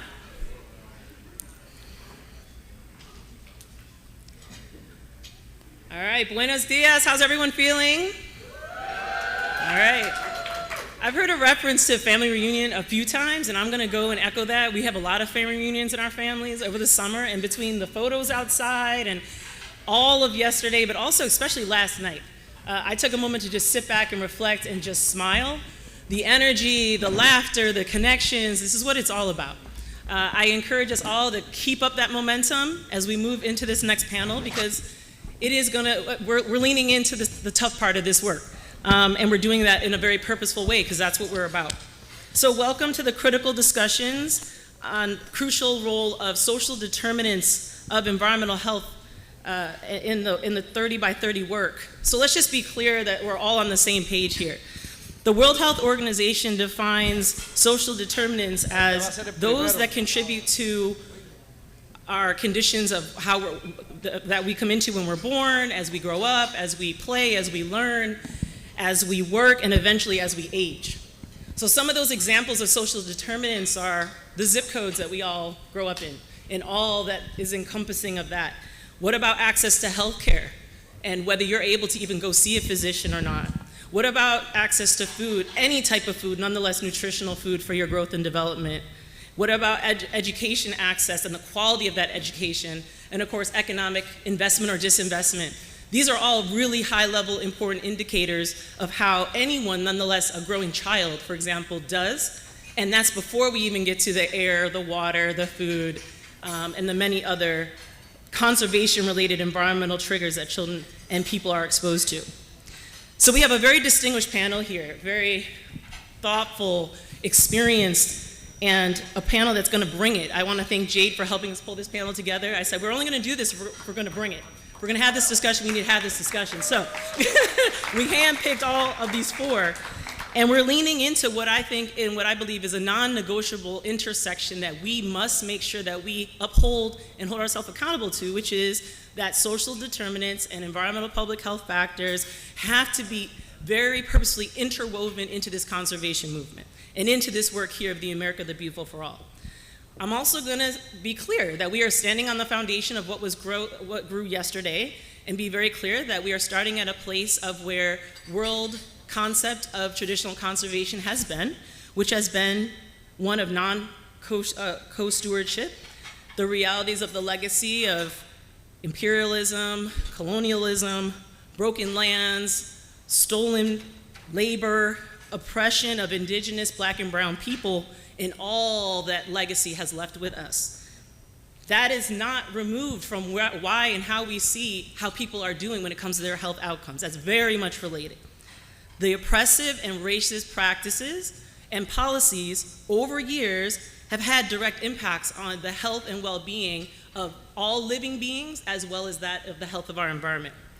So we offer in this discussion that it's not just about policy development. Policy is important, and we know it takes a long time, but it's what about the culture and the social determinants that are leading up to how well any said policy, even in the best of intent, will actually do. So I'm now going to introduce our panel. What they're going to do, I'm going to introduce all of them first, and then they're all going to give about 2 minutes introduction, comments, and then we're going to go into some questions. But by all means, as you have questions, we're going to have some time for that as well. So let's go. Nathaniel Smith is the founder and chief equity officer of Partnership for Southern Equity, and you may remember he spoke on our health briefing during the fly-in in the spring in DC. Welcome, Nathaniel.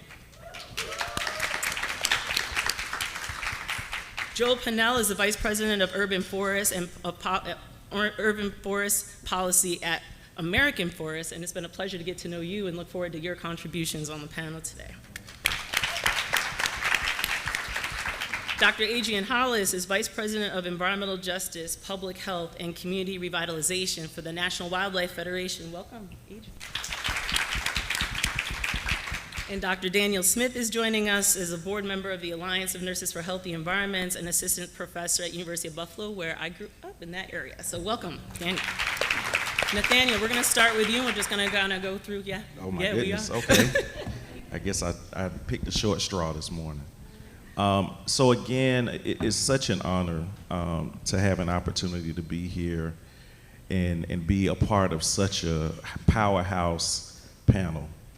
I also want to just thank all of you in the audience who have made such a deep commitment to not allowing the power structure, and in particular the culture of legacy of white oppression, to separate the land from the people.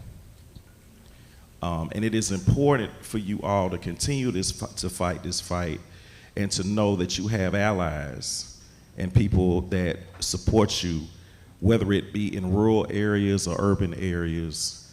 We are one. I also want to just introduce myself, and again, I'm Nathaniel Smith. I lead an organization called the Partnership for Southern Equity. We're based in Atlanta. We do a lot of work around advancing racial equity in many areas, but our commitment is really around ensuring that this question of structural racism and its effect on our people and planet is front and center when we are engaged in key conversations about the change that is required. And of course, we'll have an opportunity to have a deeper conversation. My, I guess, key contribution, and I'll have a chance, I'm sure, to talk a little bit about our work, is to also ensure, and I thank you, Insay, for really framing our discussion. One other key piece that I also want to add is that racism is the social determinant. of health for Black folks and historically disinvested communities of color. This worldview that is predicated on this hierarchy of value based on the color of our skin has manifested itself in so many ways, even when it comes down to our relationship with our planet and who is valuable, who, you know, as it pertains to who lives on it. And so I will, of course, talk a little bit about the work of PSC soon, but again, thank you for giving me an opportunity to participate. Thank you.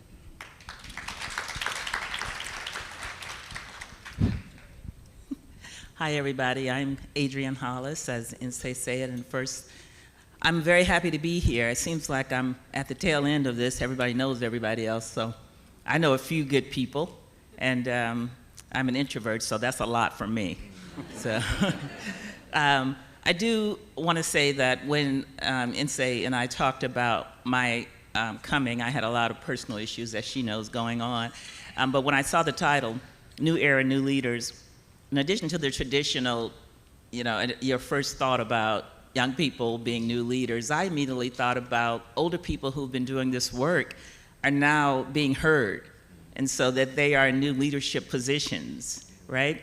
Sadly, some of those are voluntary, which I think, you know, we're still doing a little extraction there, but like with the White House, EJ Council, and other places, so that's an issue too, but I thought that the title resonated with me, and the work that we do at the National Wildlife Federation, my program in particular, which focuses on community resilience, not just in climate change, but environmental racism, systemic racism, you know, issues, yes, around climate, around COVID, around all the challenges that we face. So I think that you know, this is a place to be. And my last statement, intro statement, is one of our good friends, Jackie Patterson, has this certification program. And the one that, one of the ones that I did with Dr. Mamie Parker, and I did get Insay to do a different one with me, was called Conservation Done Right. And I was immediately struck when I walked into the room that conservation done right looks like this, right? Looks like this room, so. I'm happy to be here.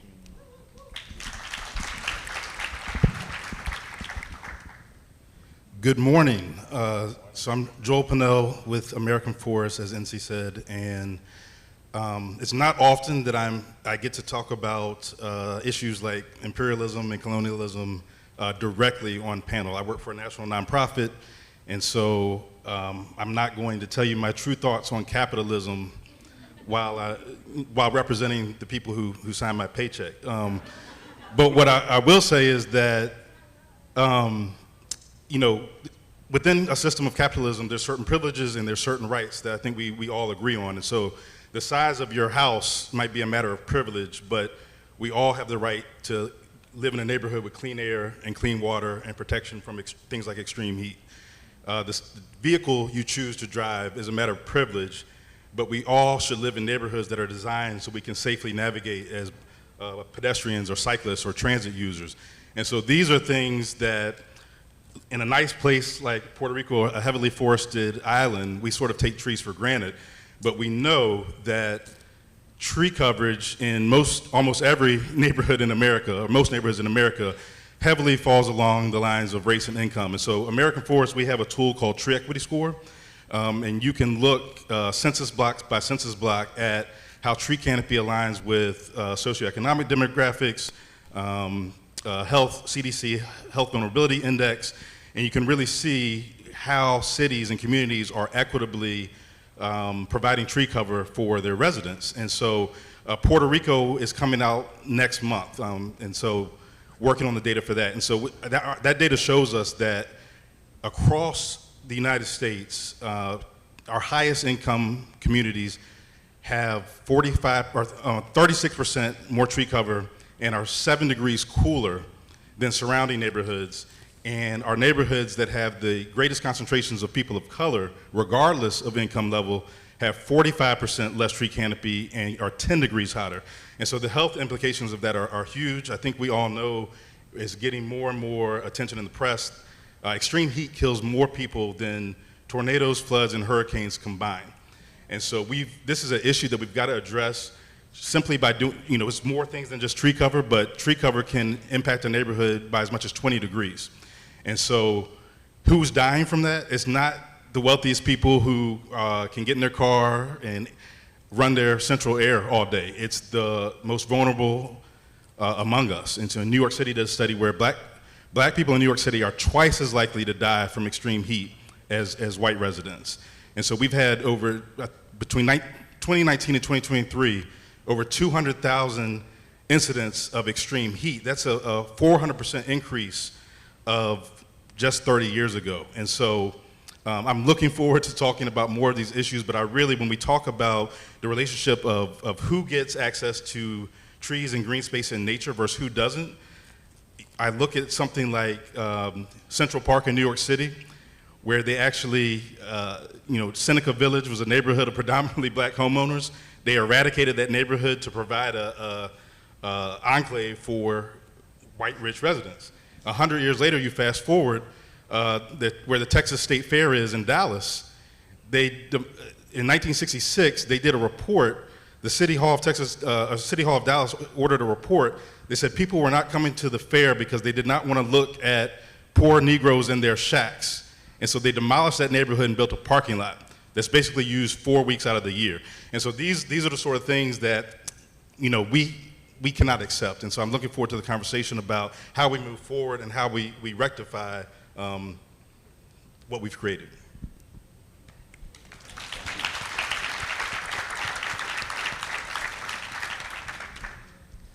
So, as Insei said, I'm Daniel Smith, and I'll address kind of what I think is the elephant in the room. I'm a nurse. It's kind of been fun being a nurse, a medical professional at a conservation conference like this and seeing all the viewpoints around what it means to focus on the environmental health determinants. I will approach today's conversation. I am a nurse practitioner. I provide primary care in a federally qualified health center to low-income and unhoused residents of Buffalo, New York. And I really see through my work in the clinic how the environmental and the social determinants of health play out in the day-to-day.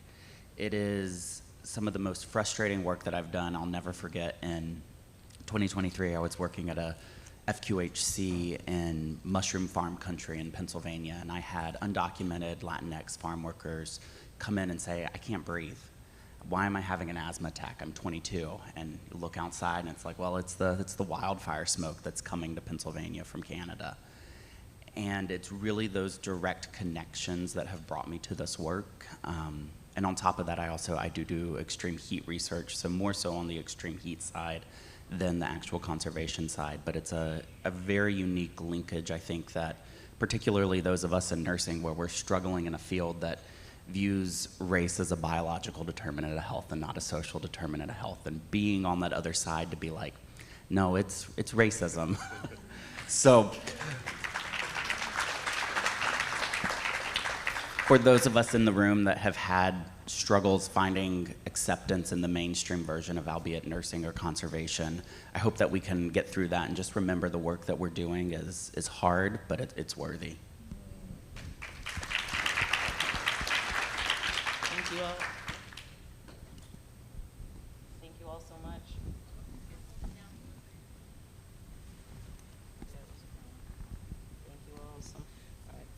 Thank you all so much. And in the spirit of doing, and I know you all are doers, what advice, recommendations, these are big milestones. We didn't get into where we are overnight. We're not going to solve all this overnight. But again, the intentionality about making sure that public health professionals are not working over here, conservation over here, and everyone else in the middle. We are not going to get to the type of goals in the expeditious way that's necessary in that fashion. We definitely have to be blended in a much more intentional way. What recommendations do you have for this effort, this growing coalition that will not continue to grow with the type of diversity that Adrian's talking about if we don't stay true to these morals and these values of making sure that vulnerable community voices, social determinants of health are acknowledged and are part and baked in to our strategies here. So how do we start to dismantle in a purposeful way the traditional confines of the conservation movement and all the legacy that it brings with it. I know, we just jumped right in, just heavy. I was going to jump right in. Okay. Working for the National Wildlife Federation. So we know that conservation wasn't created for us, right? It was created for sportsmen and people who want to hunt and fish, not because they need to, but because of sport. And first, by the way, I love the tree equity. I use it all the time. Y'all should use it. It's great. Anyway, Chairman Mallory said something today. She said, being in those spaces sometimes, even if you're the only one, you know, that's important. And I think we all have to have that courage. I've been at both the Union of Concerned Scientists and the National Wildlife Federation and a couple of other spaces, and the darkest thing in the room. But we have to speak for each other. You know, I grew up, my brother was asthmatic, as were family members and friends, and we didn't have wildfires in Mobile, Alabama. It was pollution, you know. And when I talk about those stories and others, that's what people need to hear, that this is real life and lived life. And so we have to have the courage to be in spaces where we're not traditionally welcome. And even in the face of, I guess, opposition from some in the room, and from some who you've worked with in other capacities in EJ. Like, I've been doing EJ for 30 years, and there's some who think, oh, now you're working for the man, you know.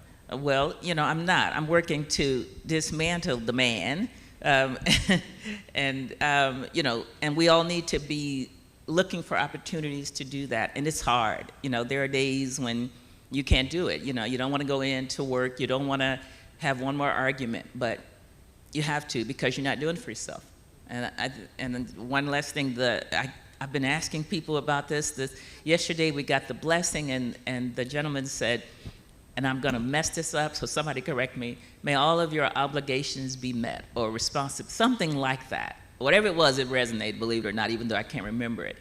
And what was it? Yes, that's what Esther said. All of your commitments be met. And I tell my staff and my students, because I also teach, is that this is not a job. This is a calling, you know, and you've got to be passionate about it. And that means you've got to be passionate and outspoken in any space. So I didn't mean to be that long.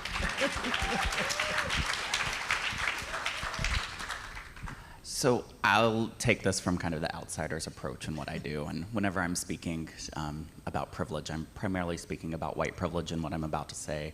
But I remind all of my students that I work with that when we're doing community-based work in these spaces, that we're facilitators, we're the visitor. And I think any time that we're approaching conservation, environmental health work, as a visitor with privilege, we have been invited to the table, and we sometimes have to put the needs of others before our own. We really run into this in the academic setting in terms of like publishing, for example, is kind of the albeit, right? And it's like, well, we just want to get this paper out there. And I remind those that I work with, well, what are we really here for? Are we here to publish, or are we here to make health better for the communities that have invited us in? And that's a really difficult conversation to have, particularly in academic spaces, but I think the sooner we get to a point where we can recognize the relationships between those of us doing this work, sitting in this room, having that inherent privilege, and the communities that are living and suffering from these social determinants of health and environmental determinants of health, the sooner we'll get to a place of creating health equity for all.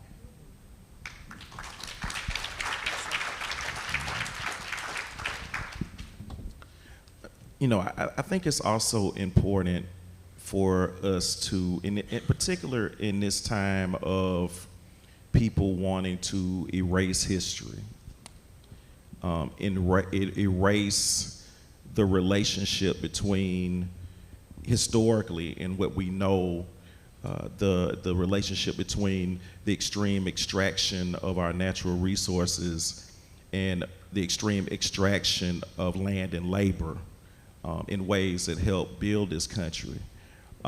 It's important for us right now to really lean in.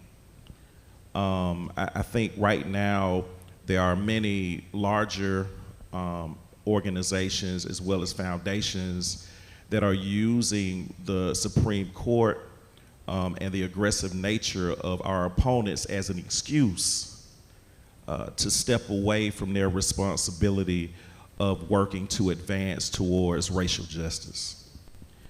And I think that it is important that we do not give up and continue to press forward in our belief that our relationship, the relationship between our most vulnerable and our planet, is the relationship that will allow us to be and become the world we need to be for everyone.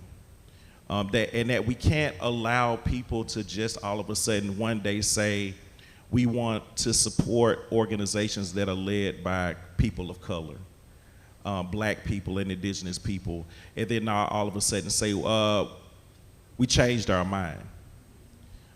We have to be willing to be courageous and say, no, we are going to continue to advance this agenda in ways that honor and elevate the challenges that we're facing around structural racism, and in particular, how it has affected not just the conservation movement, but all movements that are working to create a better world for all people. The second thing that I think we have to be willing to do is not allow ourselves to believe that we alone have the silver bullet as it relates to the liberation and freedom of our communities. You know, we have to embrace the lived experiences of the people that we say we serve. The people that we serve don't have a heat challenge on Monday and a housing challenge on Tuesday, or a transportation challenge on Wednesday, or a health problem on Friday. They have those problems every day, right? So I think we're coming from a place of privilege when we believe that if I can just solve this issue, that everything will be okay. And if we believe that, we're going to lose. We have to be willing to reach towards other issues, other communities that also feel like they have a part to play in creating a better world. And that means that we have to step outside of our comfort zone and engage, you know, certain issues in certain communities that you may not be comfortable engaging. But if we want to win, we have to do that. And we will win. But if we want to win, we have to be willing to reach out to the various communities that also care about the communities that we care about, but are looking at the challenge from a different lens. And so that's why I feel like this piece around the social determinants piece is such a great opportunity for us to build bridges, because it forces us to really look at the comprehensive nature of oppression and really work together, right? To figure out how can we begin to be more collaborative in how we're approaching the various challenges that the communities that we care about are facing.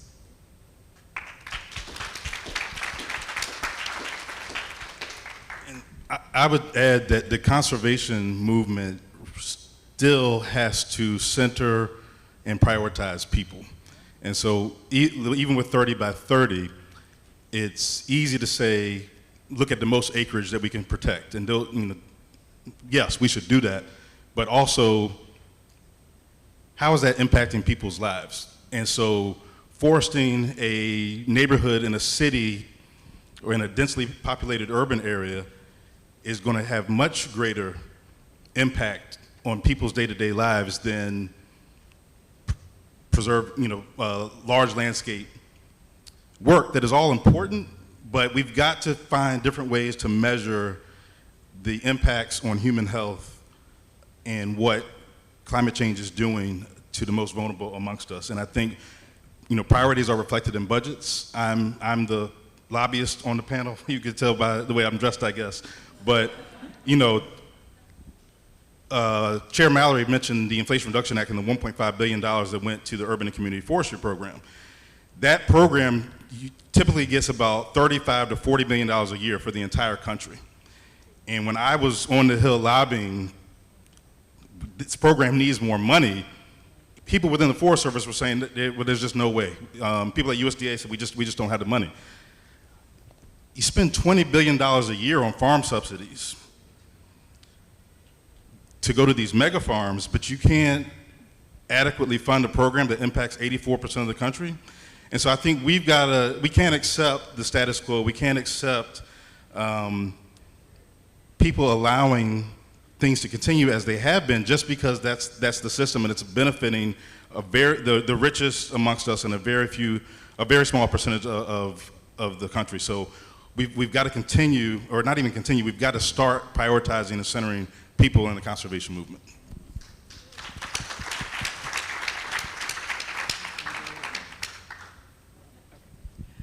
So I heard we have to have courage. We have to lean in. We have to fight back on efforts to erase history. We have to put people at the center of this work and the various real needs that people have every single day. The storytelling aspect too, this is really critical, allowing the communities that you're serving to speak on their own behalf. Many times people don't understand the connections we're trying to impart here. Stories will start to tie that together. So I've got a question. How many of you either work with or have advisement by or know where to go to for technical assistance when it comes to social determinants or public health in the work that you're doing? Just honest check. Not enough hands. So one of the first assignments I think that's doable, start to align yourself with some public health oriented people. I guarantee you by having different people in your circles, your outcomes, the stories, your approaches, your concepts will be different. They'll be naturally integrated. It's never gonna be perfect. These are worlds that have been traditionally separated for a lot of reasons, including the funding mechanism, so we haven't had the chance to work together. But there's a true beauty in what we're doing here and how that can be multiplied on magnitudes of order in your community. So that's one thing.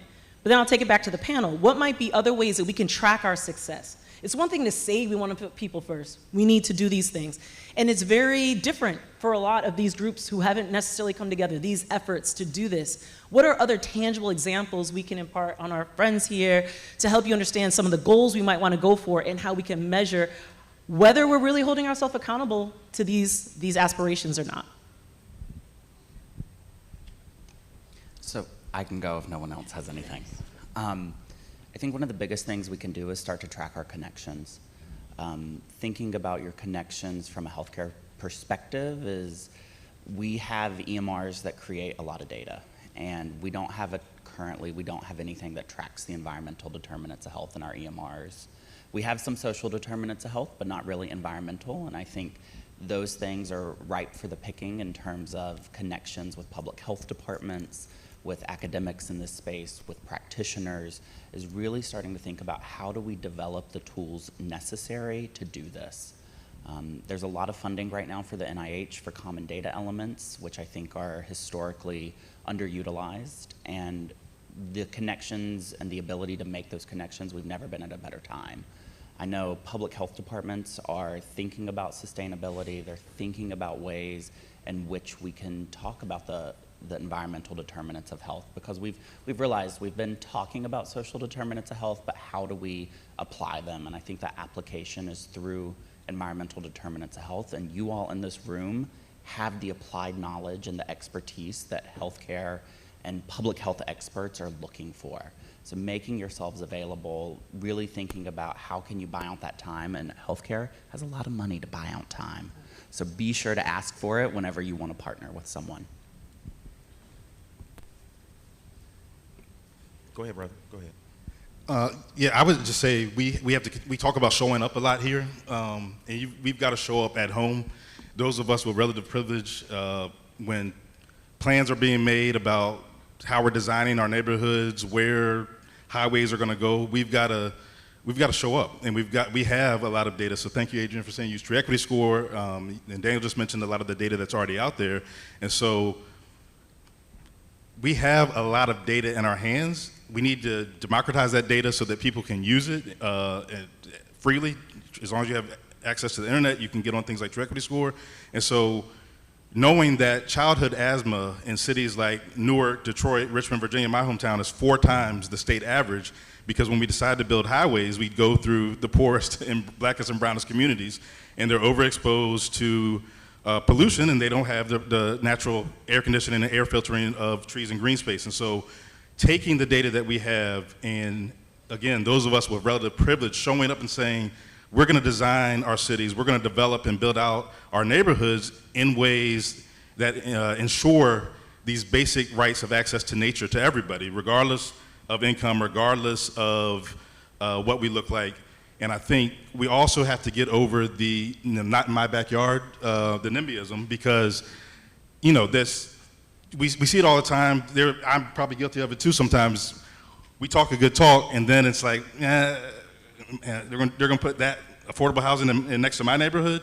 I talk to people in DC all the time. I live outside of DC, and they're like, oh, this shared affordable housing just doesn't work. You know, the people are, my neighbors are this, my neighbors are that. And these are the same people who show up at meetings talking about fairness and equity and all of these things. And so we've got to show up and we've got to use our relative privilege to make a difference when we can.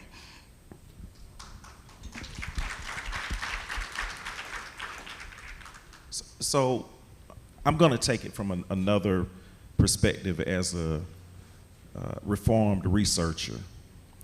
And we still have my organization still has a research and analytics arm, and we do a great deal of research. But I also believe that we are in a time where decision makers are making decisions in spite of the research.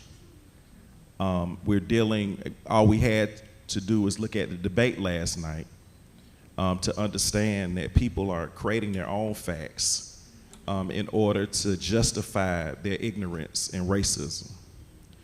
And so I think that it's also important for us, to begin to look at it from a power building perspective in terms of our ability to influence. Privilege is only powerful unless you're willing to share it. I'm going to say that again. Privilege is only powerful if you're willing to share it. What do I mean by that?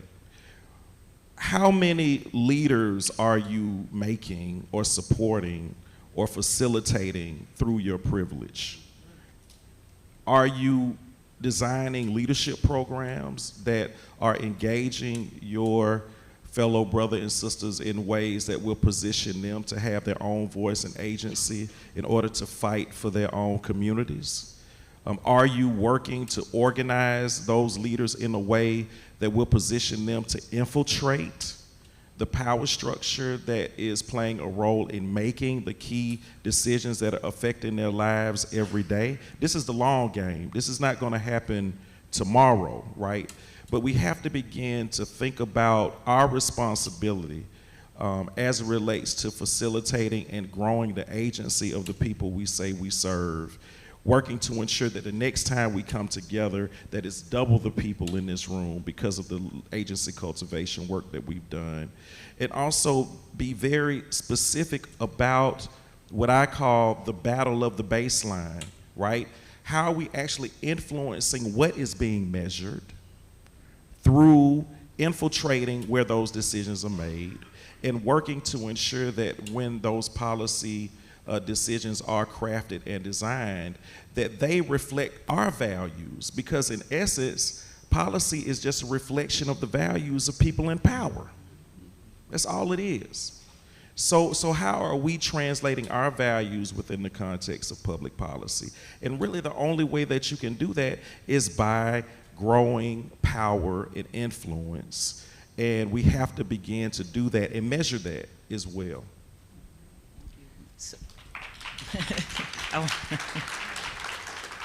So one of the things I do when in my spare time, which I have a lot of, I'm sure we all do, is I co-direct the Region 3 EPA Thriving Communities Technical Assistance Center grant. And we cover Pennsylvania, Delaware, DC, Virginia, West Virginia, and I feel like I'm leaving somewhere. Thank you, and I knew that, I lived there until April. But when I was so kind of surprised when very few people raised their hands, because Puerto Rico is one of the focal points for one of the TIC-TACs also. And these are places you can go to for technical assistance and support. And one of the things that we are focused on is to help people write grants. Because we know that we are traditionally automatically excluded from funding considerations, just automatically. And some of that is based on the fact that our grants, our applications don't look like other people's, because we don't have professional grant writers, whatever. We barely have 2 people holding an office, open an office, paying the rent, the home, your home rent. And so, utilizing these centers, because there's money that's been set aside. We have 12 million. It sounds like a lot, but I promise you it's nothing. And we have a train-the-trainer approach, a hub-and-hub approach that's community-led and community-driven. And we have 12 organizations, EJ organizations and universities, HBCUs, or I think we have one that focuses on tribal issues, I'm not sure, that are designed to address the needs of anyone who calls and asks, And the problem with that, and the problem with any funding, is making sure the people who are supposed to get the money are the ones getting the money. And that's what we've been seeing. That's a challenge that we've been seeing. And also the design of a project. I think I could talk to you forever, because you said something else that resonated. When it's important for us to be in this, to be in these spaces and for our voices to be heard. Sometimes we do that, like we did with the federal, is anybody in here from the federal government, from the EPA grant, and they did it wrong anyway, right? And we have to keep talking about it and keep insisting on things to be done. And you're right, there's so much data out there. People don't know how to access it. People don't have resources. And that's where you reach out to others. So that's a big part of, I think, actions that we need to engage is identifying where there's technical assistance and what that looks like. Thank you. So we heard tracking your connections. So that means you first have to be working on those connections. Many of us are willing to help. We know lots of people who are very engaged and energized and would love to connect and find out about that bilateral learning, as Daniel mentioned. We also heard about privilege is only as powerful as those who are willing to share it. So another call, so we've got at least 2 calls to action along with other things I hope you're hearing. Think about who you can connect with, how you can diversify that connection, how that byway learning can happen. It will happen almost instantaneously. And also, what about in your own organizations? How are you helping to cultivate a place of diverse perspectives so that people not only see themselves there, they see themselves growing there? That's another aspect of that. You talked a little bit about funding. I don't know we'll be able to get into that any further, but also leaning on what we heard yesterday during the lunch hour, funding is not going into the communities that are the most harmed and have the most solutions. So I think we would also articulate we need to be very strong on making sure that the funding philanthropic community gets that pushback from us collectively, that we don't just toe the line and go with whatever aspect they've somehow miraculously decided is the pathway, but rather stick to the pathway that we know is going to get us the gains on the return. So when we talk about reparations, let's just go there, and restitution and repair, particularly in neighborhoods that have been the most impacted, how do those elements also show up in this new age conservation movement? Well, I'll just say that to go back to where you started, I think it's first understanding that the delivery systems of the federal government as relates to how funding is distributed in communities have actually been used to harm black communities and historically disinvested communities of color. That the history of procurement and contracting in the federal government and locally has been inherently racist and been used to harm communities. So whether it be dollars to build highways or dollars that were sucked out of urban communities through redlining, whether it be through FHA or many of the policies that you've had to deal with, those policies have been used in many ways as blunt objects that have either protected or expanded white spaces, whether it be in urban communities or rural communities around the country. And so we first have to acknowledge that. The second thing that we have to do is work hard to disrupt those delivery systems or replace them in ways that will facilitate the type of equitable funding that you are talking about.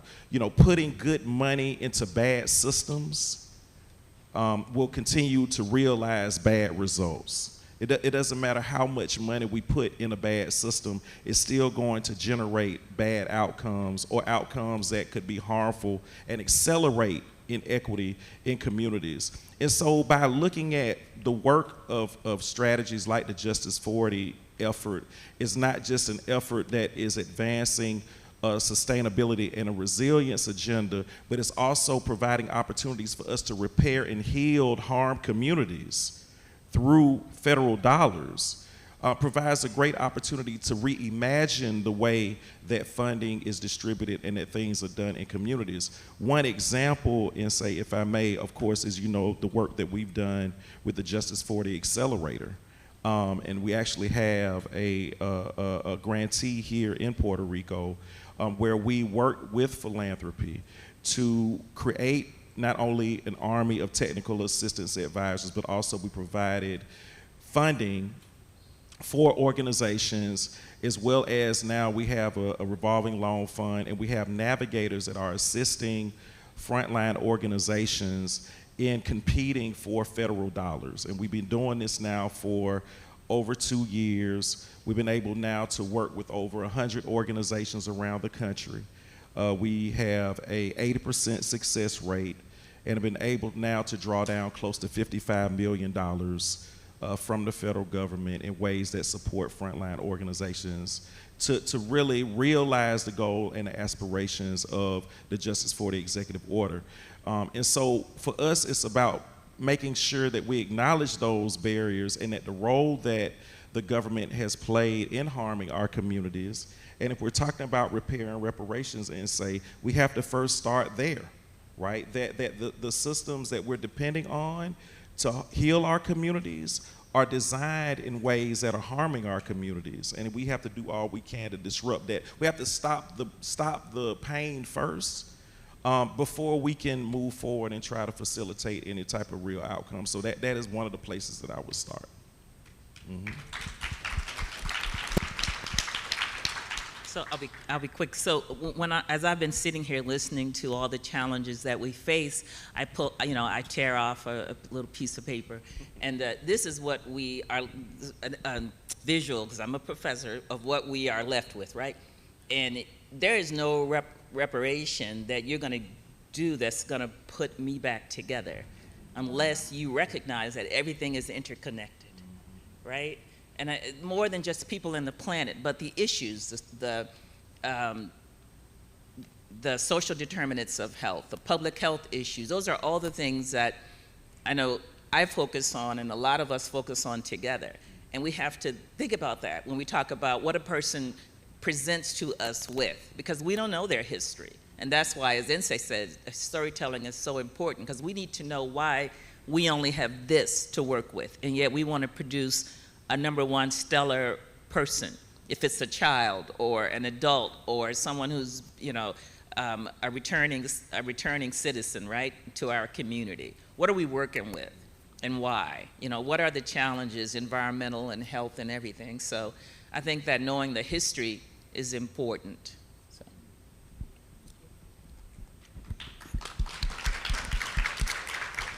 Yeah, and I know we are running short on time, but I could talk to you and the entire panel all day as well.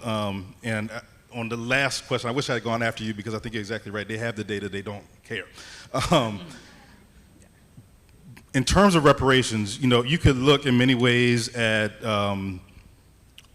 through the Inflation Reduction Act and the historic investment in environmental justice as sort of a fraction of a down payment on those reparations. But in terms of how it was administered, so the Urban and Community Forestry Program, again, because I've worked closely with that, that the legislative intent was that money was going to allow the Forest Service to directly grant community-based organizations, smaller organizations, quote unquote, lower capacity, who are working directly in communities that had the greatest need for increased tree canopy. And what we saw is that of that $1.5 billion, they gave $250 million to the states off the top, and then the vast majority of it went to cities.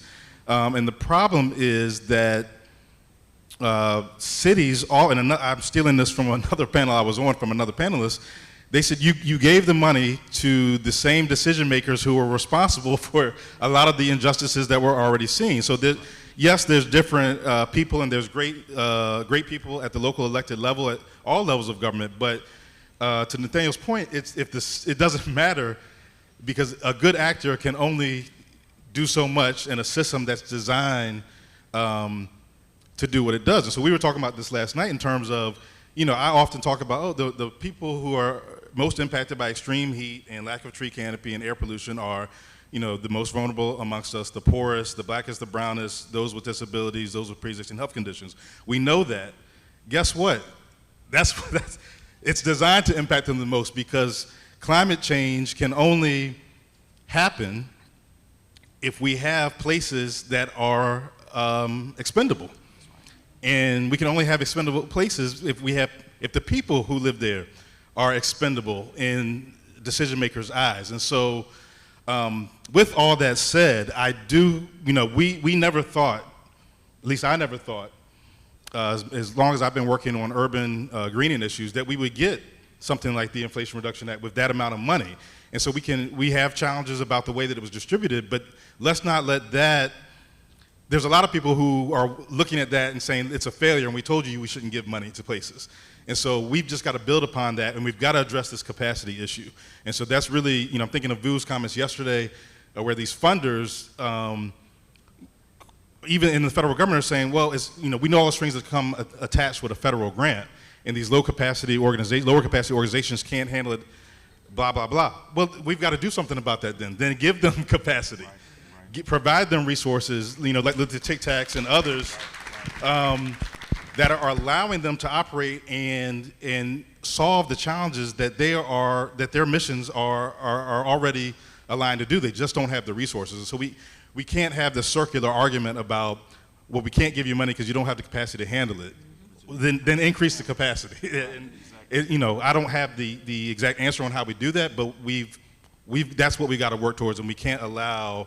It's not going to be perfect. It's not going to be perfect, and we've got to just continue to move towards better practices and better policy.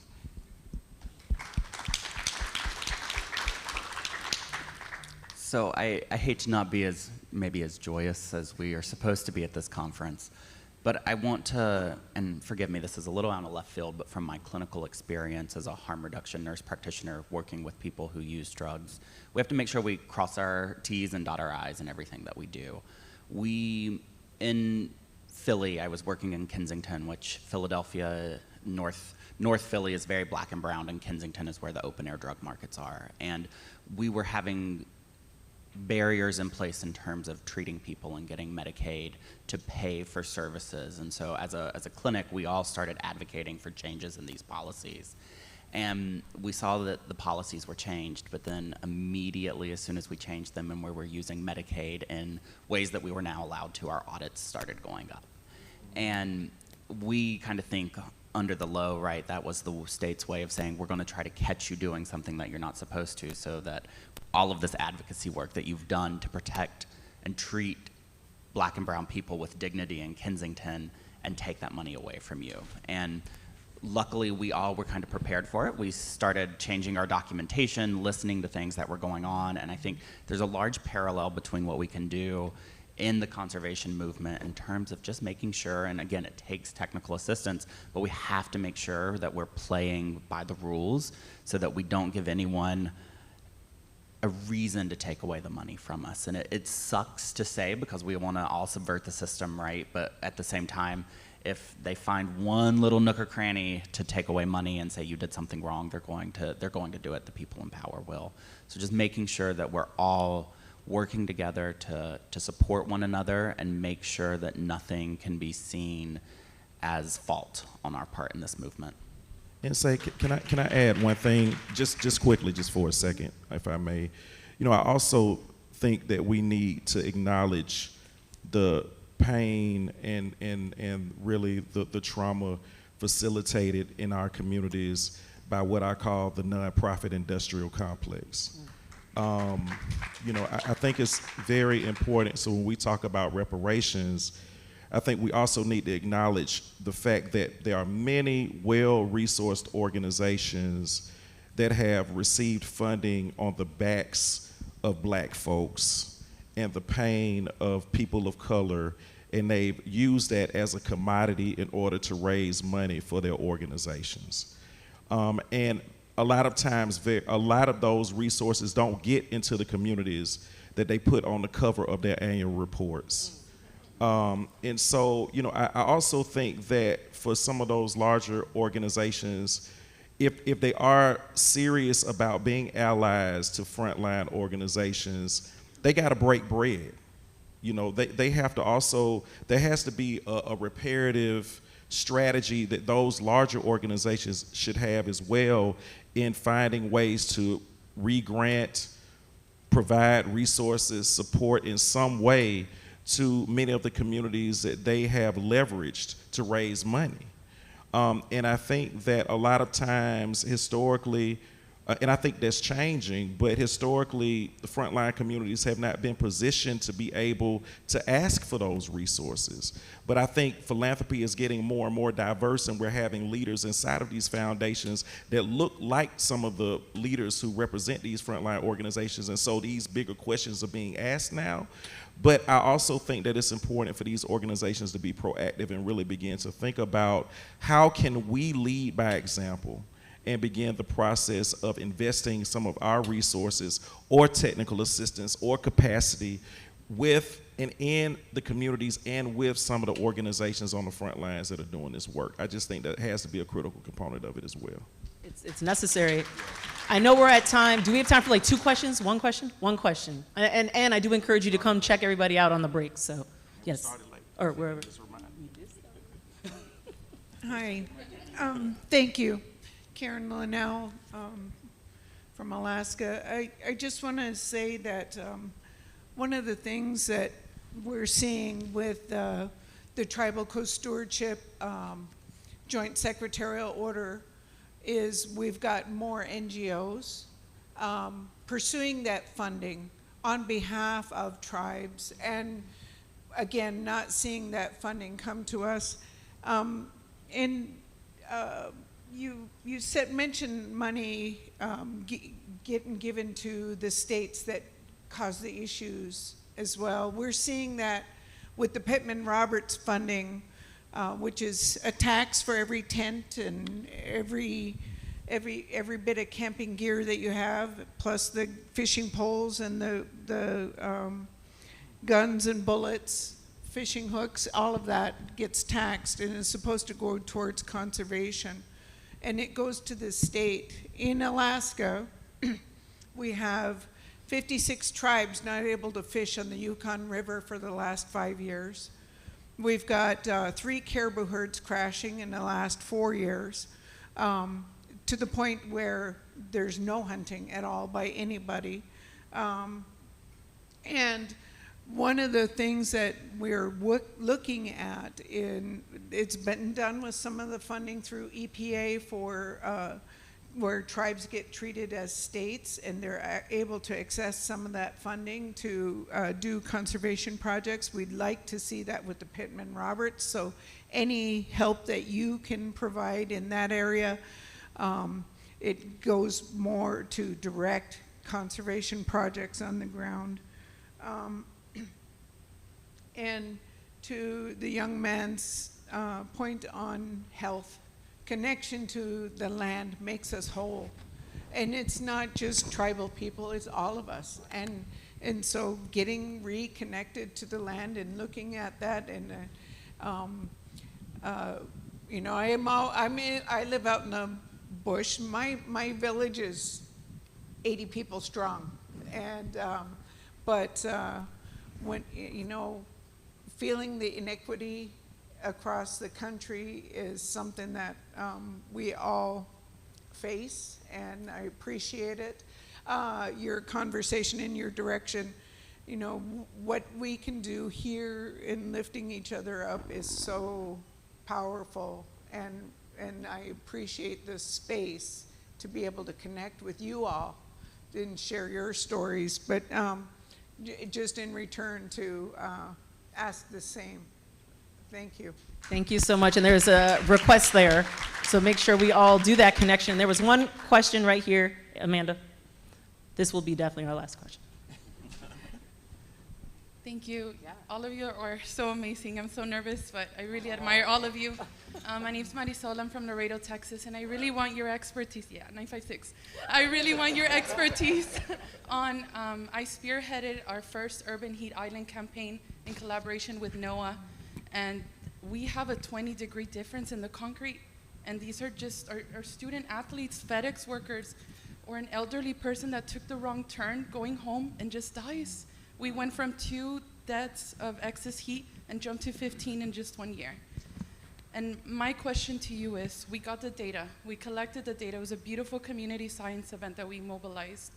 My question to you is, your advice, we got the maps, it's all red, of course, and the concentration of heat. What's your advice? Because I need to present this to City Council and tell them, here, I've talked to some of you yesterday, and my specialty science communication, because as a scientist I can do all the research, but if I can't make it digestible and approachable and demystify it for the general public, it's useless. So I really want your advice. How can I talk to City Council and make them put their egos aside and just listen to me and tell them, I have the data, we need to act. Please help.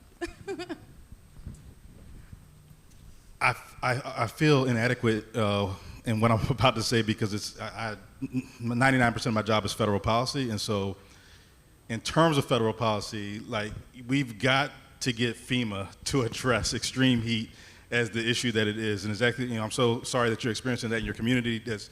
That story is happening across America, and again, extreme heat kills more people than all of these other natural disasters combined. In fact, even in some of the recent hurricanes we've had, Hurricane Beryl in Houston, the leading cause of death was extreme heat exposure, because you have a hurricane followed by power outages, followed by a heat wave. And so people are dying in their homes because they don't have adequate insulation, they don't have adequate tree cover, and the power's out for 2 weeks. And we know which neighborhoods are getting their power back on first. And so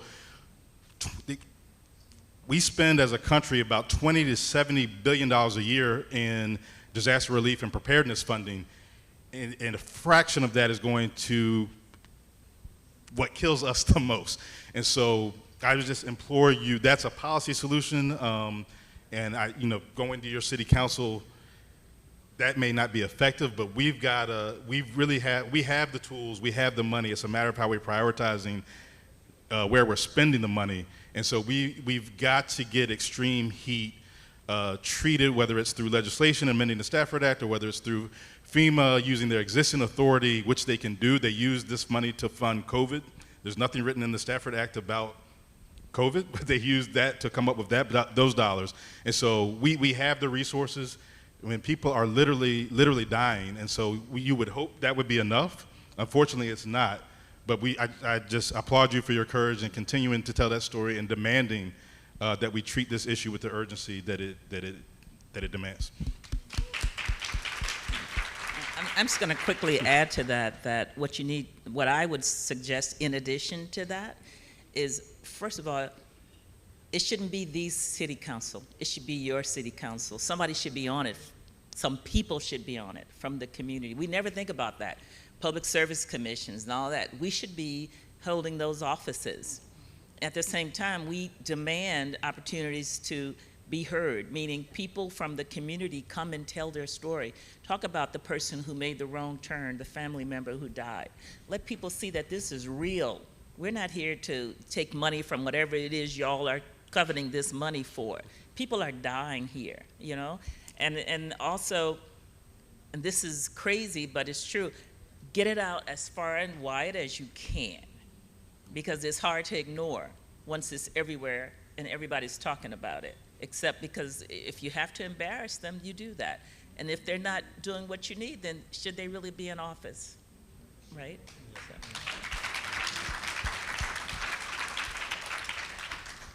One of our things that we did for a CBPR project that I was PI on is we started inviting the SAFE city council and state representatives to our table.